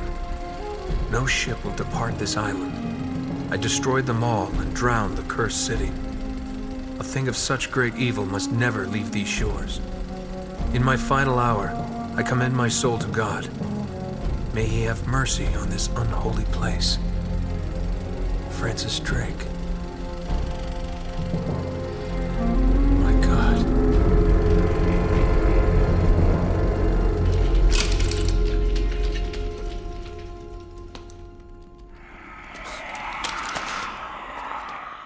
Advancing deeper into the bunker, Nate eventually reaches the control room, overlooking the area where he left Elena. From there, he witnesses something he feared. Elena has been captured. Using a nearby microphone system, Roman sarcastically thanks Nate for unknowingly leading them straight to the treasure, proudly holding up the Nazi map as proof. With their objective now within reach, the villains prepare to leave the bunker, taking Elena with them to ensure that Nate and Sully won't interfere. Before departing, Navarre orders his mercenaries to remain behind and finish Nate off for good. But the situation quickly spirals out of control. As Navarro's men move through the bunker searching for Nate, they are suddenly attacked by swarms of descendants emerging from the darkness. The bunker erupts into chaos as mercenaries and monsters clash throughout the corridors. Taking advantage of the confusion, Nate fights his way through the three-way battle and eventually reaches a ladder leading back to the monastery. After escaping the bunker, Nate immediately contacts Sully over the walkie-talkie to warn him that Elena has been taken. But Sully's got problems of his own. He's currently pinned down by Navarro's mercenaries in the monastery courtyard. Nate rushes to his partner's aid, helping Sully fight off the remains of mercenary forces.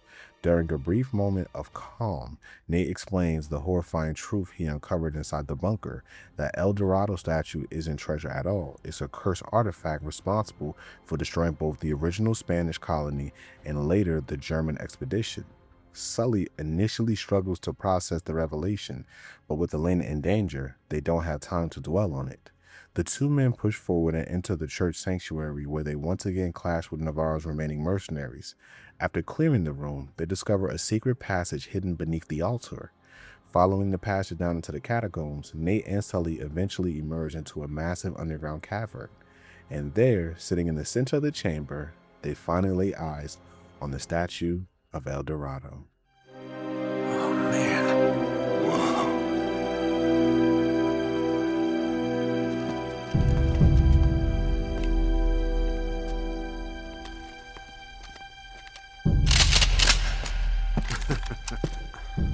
You two should realize by now that I plan for every contingency.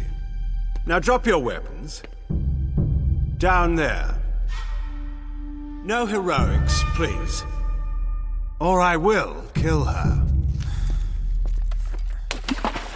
Good. Now, if you'll just hang tight, we'll be with you in a moment. It's magnificent. The craftsmanship. I've never seen anything like it before. That is only a shell. The real treasure of El Dorado lies inside. Open it!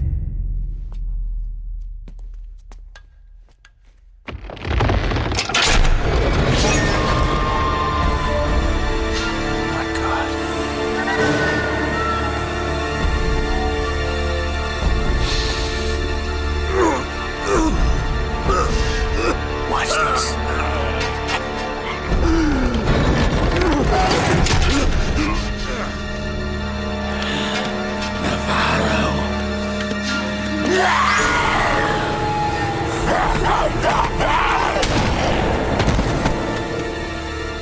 Adios, Jefe. So little imagination. Bajen la red! Bajen la red! Navarro, that thing wiped out an entire colony. You don't know what you're doing. Wrong. I'm the only person on this island who knows what the hell he's doing. Cargue la estatua. Cuidado! You are so pathetic. All of you, scrambling around for your petty treasures. Do you have any idea what this is worth? To the right buyer? Levántalo!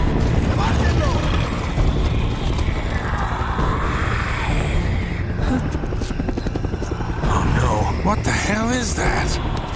God! Jesus, what are those things? It's the Spaniards, Sully. They never left.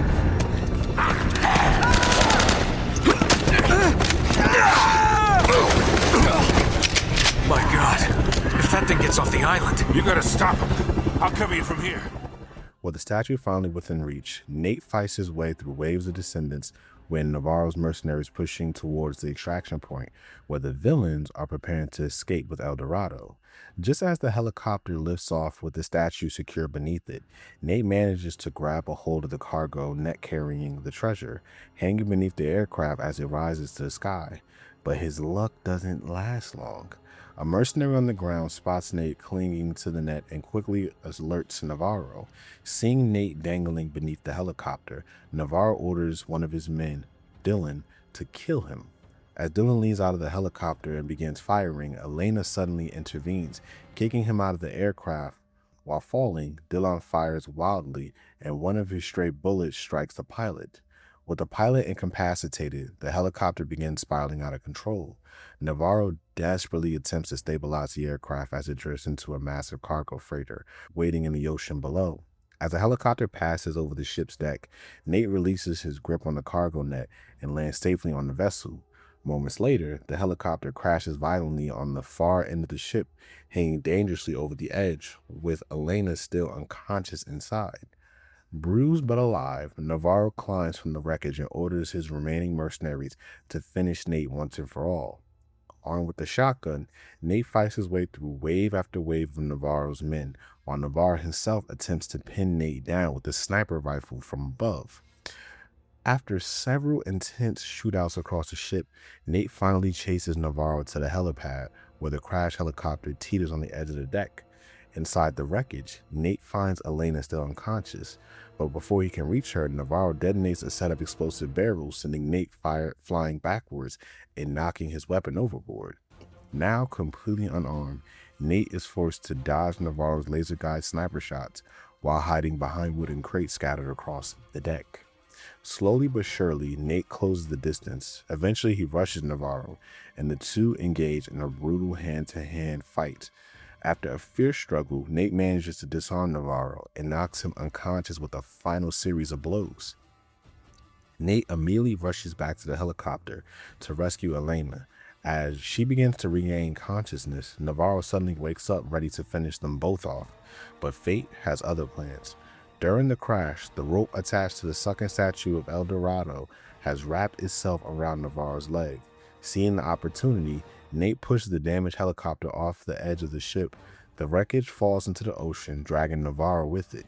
And with that, Navarro and the cursed statue of El Dorado disappear into the depths forever. In the aftermath, Nate and Elena take a moment to reflect on everything they've been through. Nate admits that despite surviving the ordeal, he's walking away empty-handed, but Elena surprises him by returning something he thought he had lost, the ring he had left behind.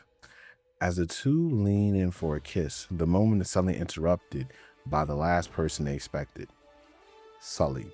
Pulling up beside them in a motorboat, Sully reveals that he managed to salvage a small fortune and treasure from the pirate stash.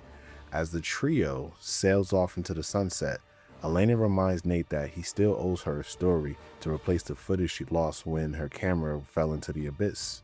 Wrapping his arm around her, Nate smiles and assures her he's good for it, ending the story. Elena! Elena! Oh, God. Elena! Come on. Can you stand? Okay, come on. Okay. You all right? Oh, Nate!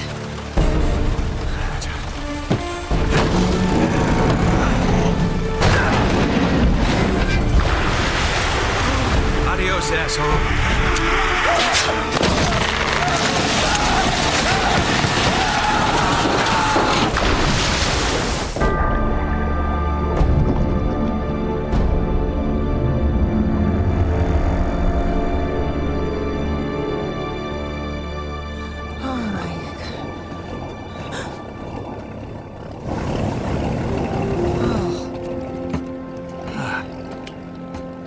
Quite a day. Yeah, save the world, triumph over evil. Pretty typical. Really? It's a shame we're leaving empty-handed, though. Oh, well, you know, I did manage to save one small thing. Here, I thought you might miss this. Thanks. Yeah. You two got a funny idea of romantic. Sully! Wow, you look like hell. You should see the other guys. Got us a boat. We already have a boat. Yeah, big boat. I like this one better. Sully, you beautiful son of a bitch! Borrowed it off a couple of pirates who were too dead to cash.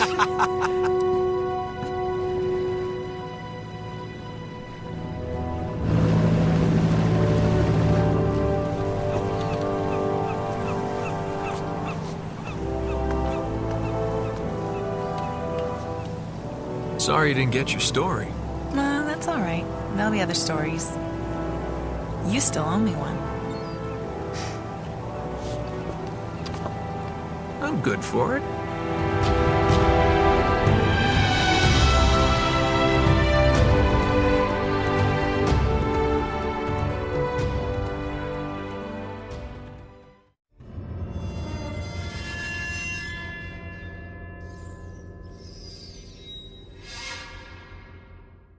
Now, much like the first entry in a series, people often look at it as the weakest one by default. And if I'm being honest, no matter what ranking list I come across, Drake's Fortune is almost always placed at the bottom of the core four. But when a game gets labeled as the weakest in a franchise, people tend to stop giving it the level of analysis it actually deserves. Because here's the thing, Drake's Fortune is still a cinematic achievement for its time. Yes, the game has plot holes. Yes, some moments can feel obvious in hindsight. But we also have to remember how this game was received back in 2007. At the time, this wasn't just another action game. It felt like something special. And we've seen this happen with plenty of other franchises. Look at a game like GTA 3 or even the first Saints Row. When those games were originally released, they felt groundbreaking for their era. But once sequels came out and expanded on that formula, the original games naturally started to look smaller by comparison. That doesn't suddenly make them bad games. It just means something came along later and improved the blueprint. The best way I can describe it is like a basketball game. One team scores 100 points, the other scores 101. Both teams played well, both teams showed up, but one just edged the other out by a little bit. And that's how I look at Drake's Fortune. Now, if we're talking about gameplay, I'll say that for later in the video. But for now, let's take a closer look at this story and why I believe it deserves more credit than it usually gets. When you look at the narrative structure of the first Uncharted, it isn't trying to be some complex, philosophical epic like The Last of Us. Instead, its story leans heavily into something much older. Classic pulp adventure storytelling. The same type of storytelling that we would see in Indiana Jones, old adventure serials, and treasure hunting films. The goal of this story was never to overwhelm players with twists or deep morale conflicts. Instead, it was focused on something much simpler, the adventure itself. Players online often point out how the game succeeds because it captures the feeling of a classic treasure hunt. You start with the mysterious explorer, follow ancient clues, uncover lost civilizations, slowly realize that the legend you're chasing might actually be something far more dangerous. And that structure works because of the characters. Nathan Drake is not some unstoppable hero. In fact, the story repeatedly shows him as someone who is completely over his head. He's constantly getting shot at, barely escaping dangerous situations, and most of his victories come from quick thinking rather than brute strength.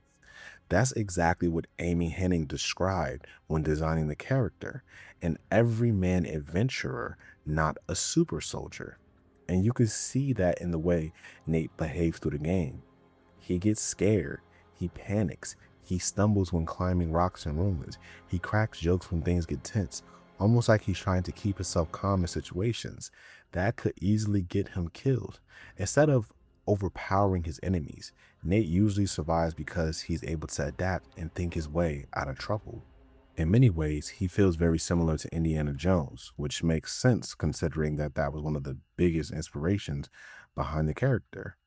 Indy isn't the strongest guy in the room either. He survives because he's clever, resourceful, and sometimes just lucky enough to make it out alive.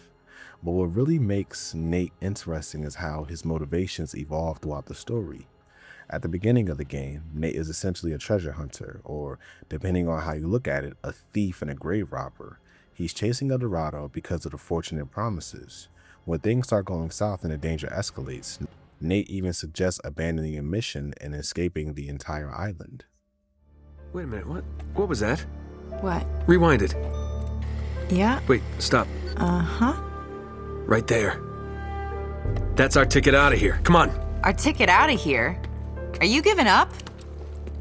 Maybe you hadn't noticed, but we're kind of outnumbered. We're doing fine so far. I don't know. Elena, I don't need your bullet-riddled corpse on my conscience. Let's go! Oh, please! You quit if you want to, but don't use me as an excuse. Fine.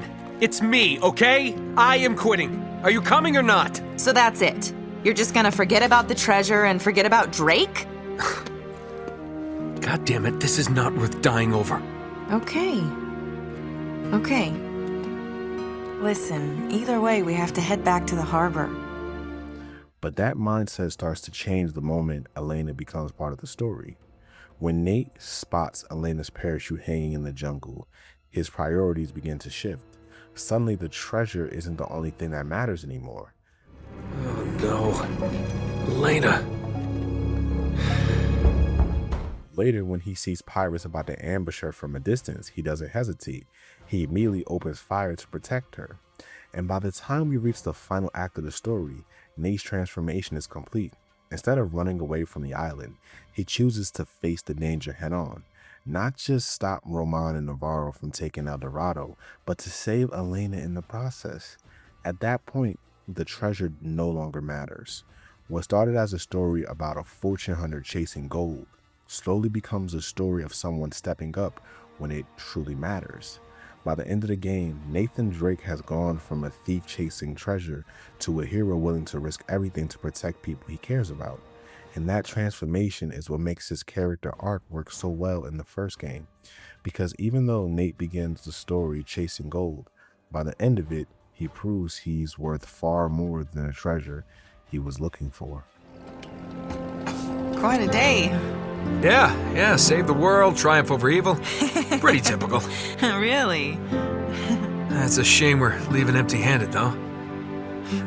Oh, well, you know, I did manage to save one small thing.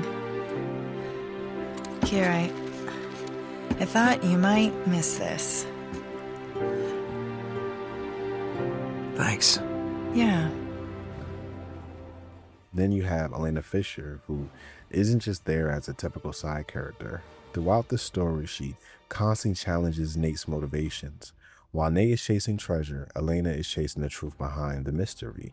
Their dynamic adds a human layer to the adventure because she often acts as the moral compass of the story. But what's important about Elena is that she isn't written as a damsel in distress. In many feature films, the female lead exists mainly to be rescued by the hero. But Uncharted takes a different approach. Elena proves multiple times throughout the story that she can handle herself just as well as Nate. For starters, after Nate and Sully abandon her early in the game, she somehow manages to track Nate down on the island by herself. And when she finally finds him, the first thing she does is not ask for help. She gives him a knuckle sandwich and berates him. Whoa there, cowboy. That's for leaving me at the dock. What the hell are you doing here? Listen, I'm a good enough reporter to follow a couple of no-luck tomb robbers. Throughout the adventure, Elena uses her skills as a journalist to gather information. She sneaks around enemy territory recording Roman and Navarro's operation without them even realizing it, giving players a better understanding of what's really happening on this island. And when things get dangerous, she doesn't sit on the sidelines either. One of the best examples is during the jet ski sequence, where Elena is riding shotgun firing a grenade launcher at pirates while Nate navigates through the river. Moments like that show that Elena isn't just along for the ride. She's an active participant in the adventure. And in many ways, that's what makes the relationship between Nate and Elena work so well. She isn't someone Nate constantly has to rescue. She's someone who fights alongside him, which is a big reason why Elena Fisher would go on to become one of the most important characters in the entire series. You always been this popular? Well, I do seem to attract the scum of the earth. No offense. None taken. Do you have a good memory? Yeah, why? UK 2642. You got that? Yeah, what is it? It's Kriegsmarine coordinates. I think I know where the Spanish took El Dorado. El Dorado? The problem is, so that the bastards killed Sully. Damn it! If the Spanish found the treasure, they had to move it there, to that island. And Drake followed them. Well, what are we waiting for? I'll get the story, and you get whatever it is you're after. Come on. Hey, this isn't gonna be a vacation, you know. I can take care of myself. Besides, you owe me one. I suppose I do. Then we got Victor Sullivan, who might actually be the most human character in the entire story. When we first meet Sully, he's not some legendary treasure hunter riding high on success. In fact, he's the opposite. Sully is deep in debt, constantly trying to stay one step ahead of the people he owes money to. Throughout early parts of the story, you can feel that desperation in his attitude. When Nate and Sully discover that the temple had already been cleared out by the Spanish centuries earlier, Sully's frustration isn't just about losing treasure. It's about losing what might have been his last chance at a big win. What a warm and homey place, huh? Well, not quite what you were expecting, huh? Yeah. Where's all the damn gold? This place was picked clean centuries ago. No good limey pirate. No, it wasn't Drake. Check this out. Looks like the Spanish got here before he did. What the hell, Sully? Nate, I'm not looking for a lousy piece of tin. I'm up to my eyeballs in debt. I was really counting on this one. Too many big bar tabs in Lima, I guess. That and, well, just a few bad deals. Yeah, well, I always told you to stay away from the bad guys. And the bad girls. And that motivation makes him feel incredibly real. Sully isn't chasing adventure for the thrill of it. He's chasing it because he needs the money. But even with those pressures weighing in on him, Sully never betrays Nate. In fact, when Roman captures him, Sully actually does the opposite. Instead of giving Nate away immediately, he tries to stall Roman and Navarro, wasting their time and buying Nate the opportunity to keep searching for the treasure. It's a subtle moment, but it shows where Sully's loyalty truly lies. Because beneath the rough edges, Sully genuinely cares about Nate. Their relationship feels less like partners and more like mentor and surrogate father dynamics. Sully might complain about Nate dragging him into trouble, but at the end of the day, he's still there backing him up when things go wrong, which is why the ending of the story feels so satisfying. After everything they've been through, the cursed island, the mercenaries, the descendant, and losing El Dorado itself, Sully ends up being the one who salvages the treasure from the pirate stash. It's a small victory compared to the legendary fortune they were chasing, but for Sully, it's exactly what he needed. After spending the entire game searching for just one good break, Sully finally gets his big win. And honestly, it's the perfect way to close out his arc. I like this one better. Sully, you beautiful son of a bitch! Borrowed it off a couple of pirates who were too dead to care. Another point many players may bring up when defending the story is the horror twist near the end of the game. For most of the adventure, the story feels like a straightforward treasure hunt, but once Nate reaches the bunker and discovers the truth behind El Dorado, the game suddenly shifts into something darker. El Dorado isn't a treasure, it's a cursed artifact that destroys everyone who ever tried to claim it.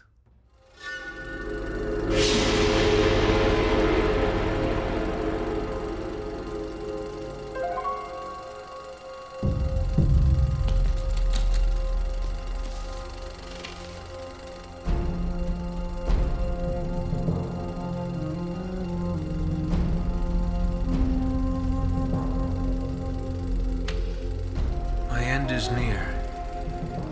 The devils hunt for me in the darkness. The gold of El Dorado bears a terrible curse. The Spaniards have unleashed hell and become as demons. My men have all been murdered, leaving the task to me alone. No ship will depart this island. I destroyed them all and drowned the cursed city. A thing of such great evil must never leave these shores. In my final hour, I commend my soul to God. May he have mercy on this unholy place. Francis Drake. My God.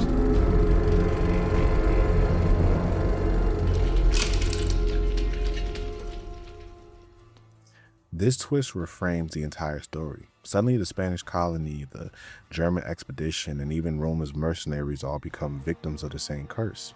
And in many ways, that twist perfectly mirrors the themes of classic adventure stories, where greed often leads to explorers to their downfall. So, while Uncharted 1 may not have been the emotional depth of later entries, what it does accomplish is something equally important. It establishes the tone, characters, and adventurous spirit that would define the entire franchise moving forward. Without this story laying this solid groundwork, there would be no Uncharted series at all.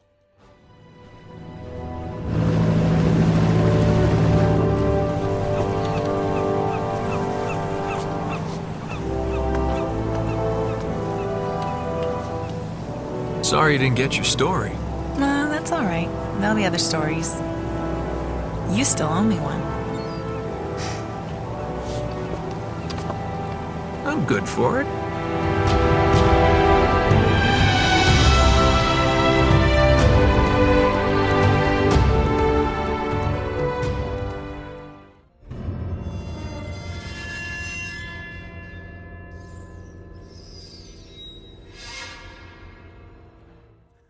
Now, let's talk about the meat and potatoes of why people say this game hasn't aged the best.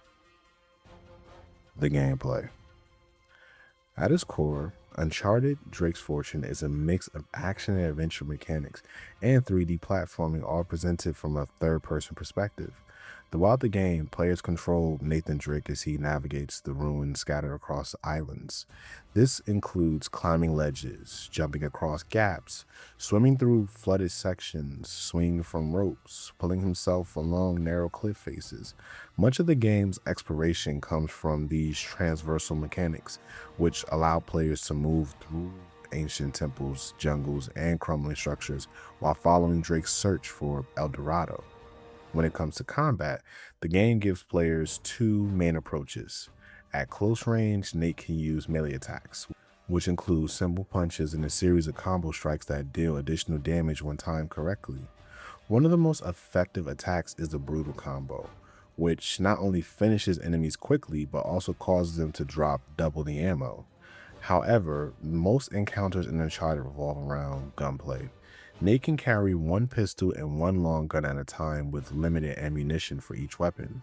If players pick up a new firearm from fallen enemies, it replaces the weapon they were previously holding. Grenades also are available in certain sections, and interestingly, the 6-axis controller allows players to adjust the arc of their throws by tilting the controller. Combat in Uncharted was frequently compared to games like Gears of War, particularly because of its cover-based shooting system. Players can hide behind walls or objects to avoid incoming fire, then lean out and enter aim carefully or use blind fire to suppress enemies. One detail that was somewhat unique at the time is the game does not use any traditional health bars. Instead, when Drake takes damage, the screen gradually loses color. If players manage to avoid damage for a few moments, the color slowly returns, signaling that Drake has recovered. The game also mixes several vehicle sequences to break up the pacing.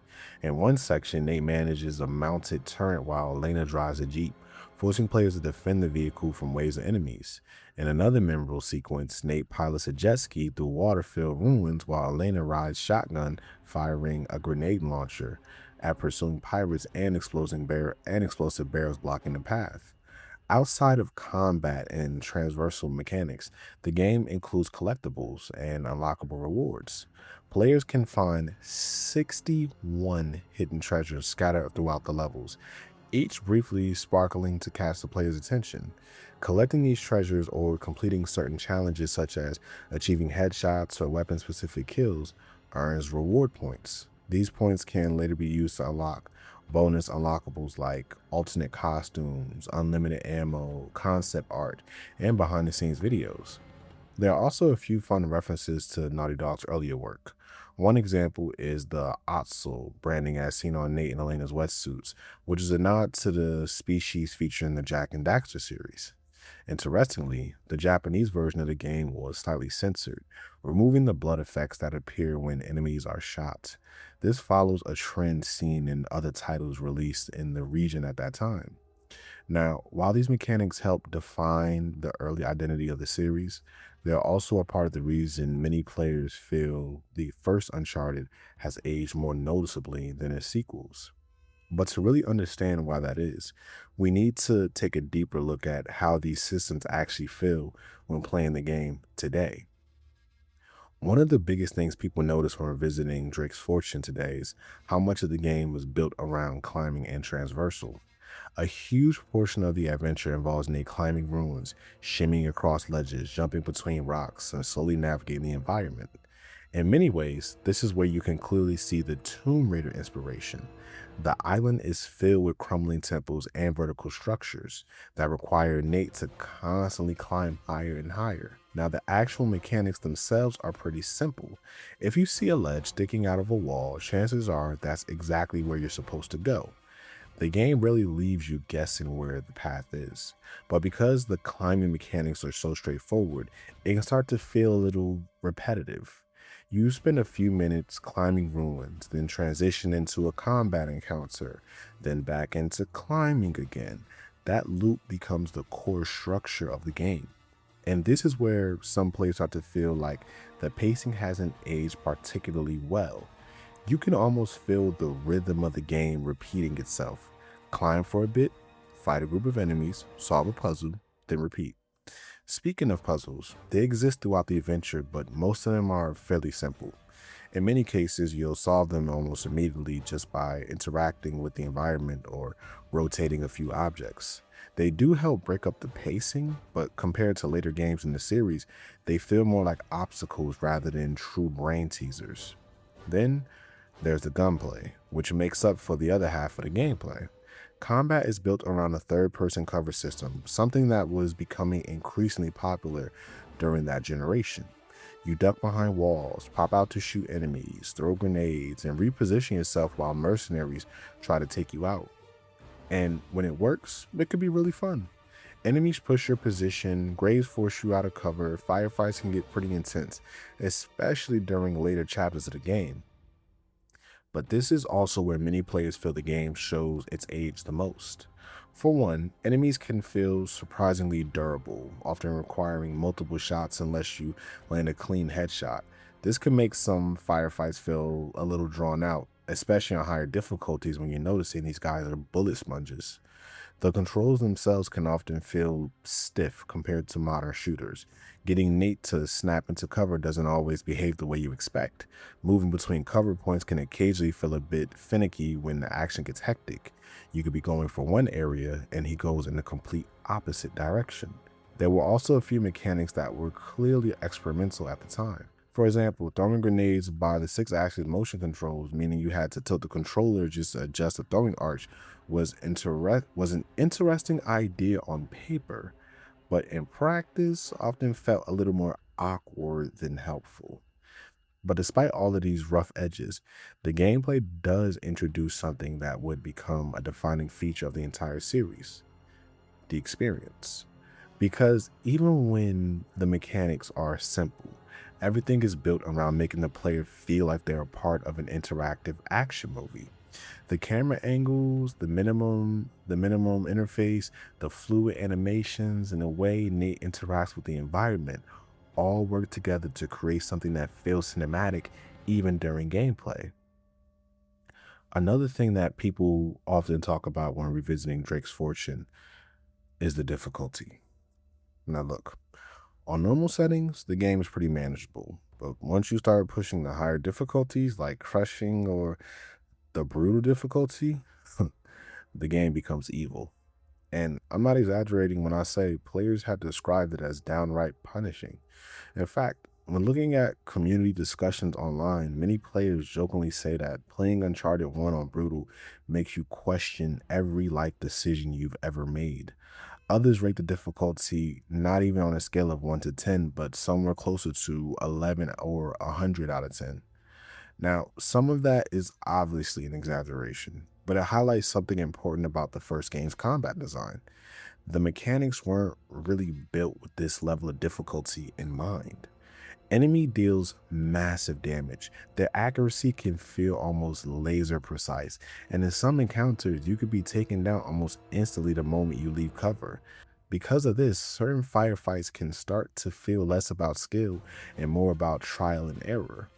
You'll die, reload the checkpoint, try a different angle, die again, slowly figure out the safe position that lets you survive the encounter, then you'll die again, then you'll go back, try that same situation and learn that they changed it up. And then there are a few sections of the game that players consistently bring up when talking about the difficulty. The jet ski section.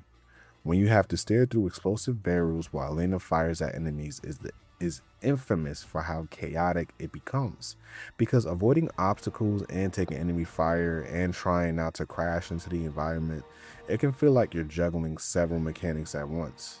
Then there are moments where enemies spawn from multiple directions, forcing you to constantly reposition while grenades and gunfire rain down on your position. When everything is clicking, these encounters can feel intense and exciting, but when the balance tips too far, they can feel a bit unfair and punishing. That being said, some players actually enjoy the brutality of it, because when you finally survive one of these encounters after dying 10 times or 11 times in a row, there are a certain sense of relief and accomplishment that comes with it. It's one of those situations where the difficulty might frustrate you in the moment, but finally overcoming it can feel incredibly satisfying. And in a strange way, this roughness actually reflects what the game itself was doing. Uncharted Drake's Fortune was Naughty Dog's first attempt at this type of gameplay formula. They were experimenting with cinematic action, cover-based combat, and large-scale firefights all at the same time. Some of these things worked flawlessly.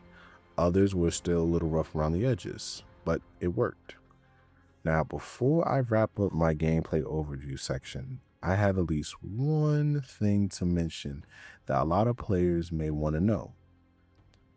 The exploit. Now, say you've already completed the game on normal or hard, and you're planning to go back for crushing or even brutal. If that's the case, there's a little trick that can make your whole situation a tad bit easier.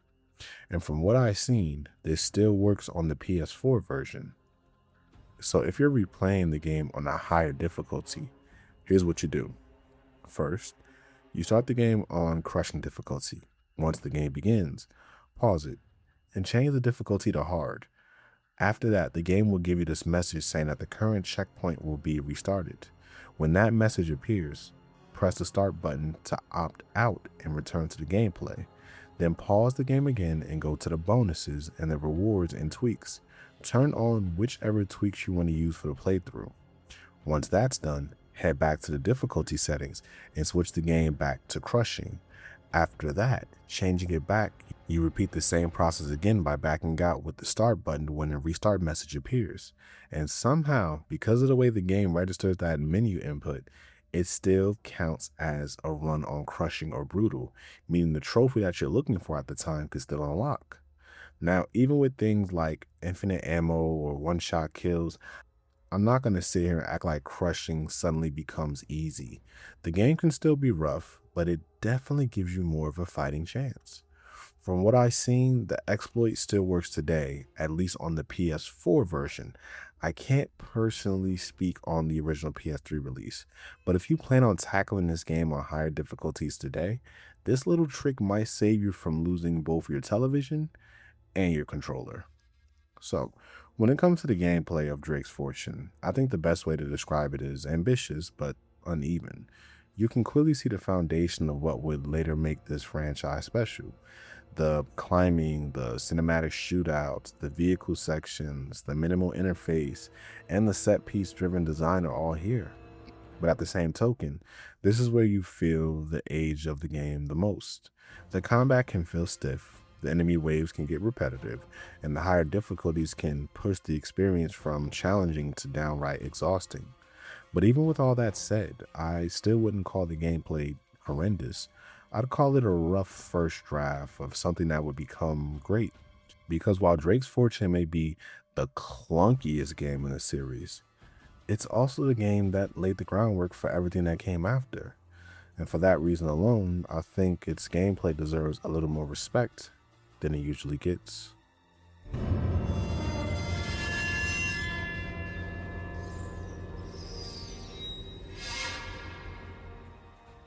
Now, Uncharted Drake's Fortune originally released on November 19, 2007 for North American markets, December 6, 2007 for Australian markets, and December 7, 2007 for European markets, all on the PS3. The original PS3 version ran at 720p and targeted 30 frames per second, though the performance could occasionally dip during heavier combat encounters. Despite that, the game was still seen as a technical showcase for the new hardware at the time, featuring detailed environments, character animations, and a cinematic presentation that pushed what players expected from the console games in 2007. The PS3 version also established the core experience of the game with its full single-player campaign and original trophy list. Unlike later entries in the series, Drake's Fortune never included a multiplayer component, meaning the focus was entirely on the cinematic adventure and story-driven gameplay. That game would later receive a remaster as part of the Nathan Drake collection on the PS4, which launched on October 9, 2015 in North America and in the UK, while European markets received it slightly earlier on October 7, 2015. This version brought several technical upgrades while keeping the original campaign completely intact. The game somehow ran at 1080p with a near locked 60 frames per second, greatly improving the smoothness of movement, shooting, and camera control. Textures were enhanced, lighting and shadows were refined, and the environmental details were cleaned up to create a sharper overall presentation. Controls were also slightly adjusted with reduced input latency, making the gunplay feel tighter compared to the original release. While the story and level design remained unchanged, the collection added new trophies and improved the overall polish, making it the most accessible way for modern audiences to experience the first chapter of Drake's adventure.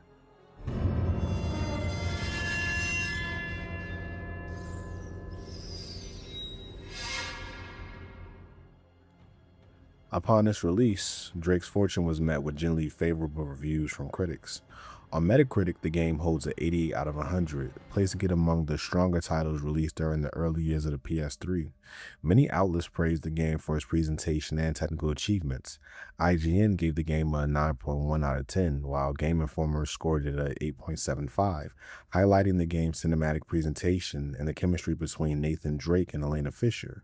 Critics frequently pointed out that the dialogue between the characters felt natural and engaging, something that helped the story stand out compared to other action games at that time.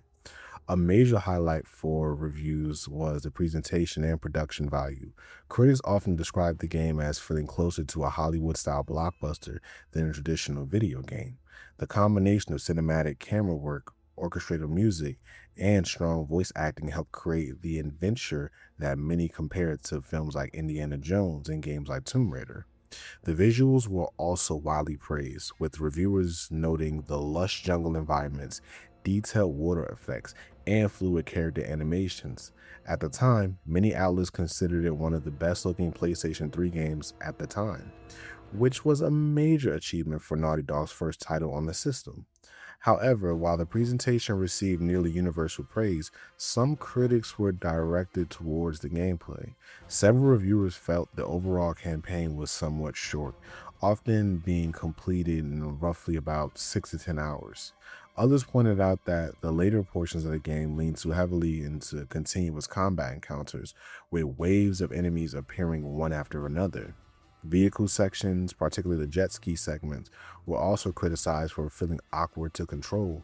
These issues didn't ruin the experience, but they were commonly cited as areas where the gameplay felt less polished than the game's presentation. Despite these criticisms, Drake's Fortune still received numerous accolades. IGN named it PlayStation 3 Game of the Year in 2007, while it also awarded it the Best Action Game, Best Graphics Technology, and Best Original Score for the platform.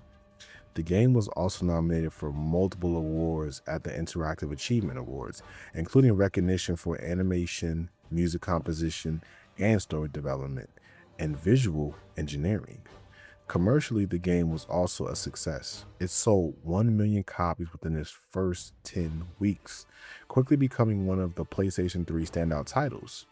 Over time, its sales continued to grow, reaching 2.6 million copies by 2009, and eventually climbing to 4.8 million copies worldwide by 2015. For a brand new IP launching early in the PS3's life cycle, these numbers established Uncharted as one of Sony's most important franchises moving forward.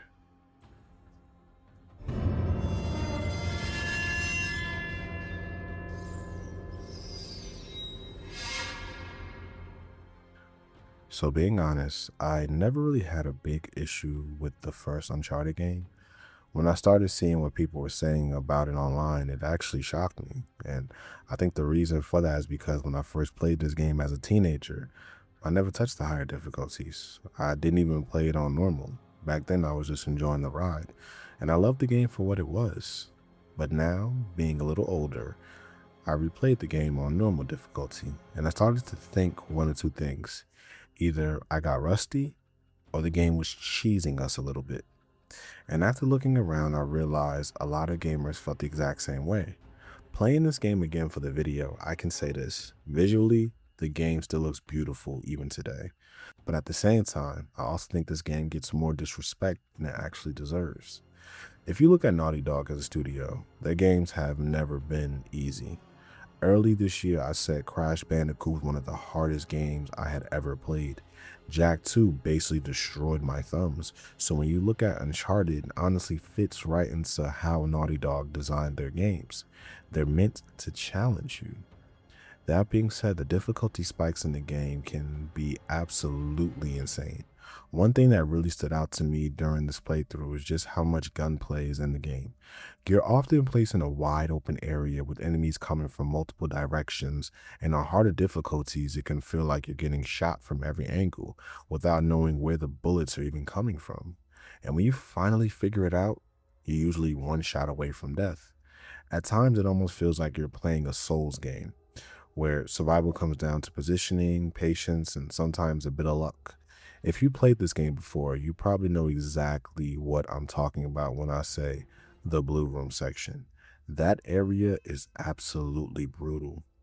The philosophy of this game almost feels like there's always another enemy.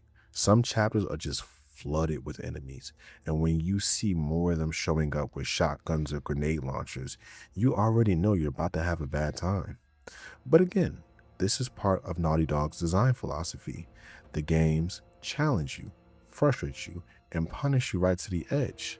But when you finally overcome that challenge, you get that huge sigh of relief, that dopamine hit from knowing you finally made it through. So let's be honest. Is this game perfect? No.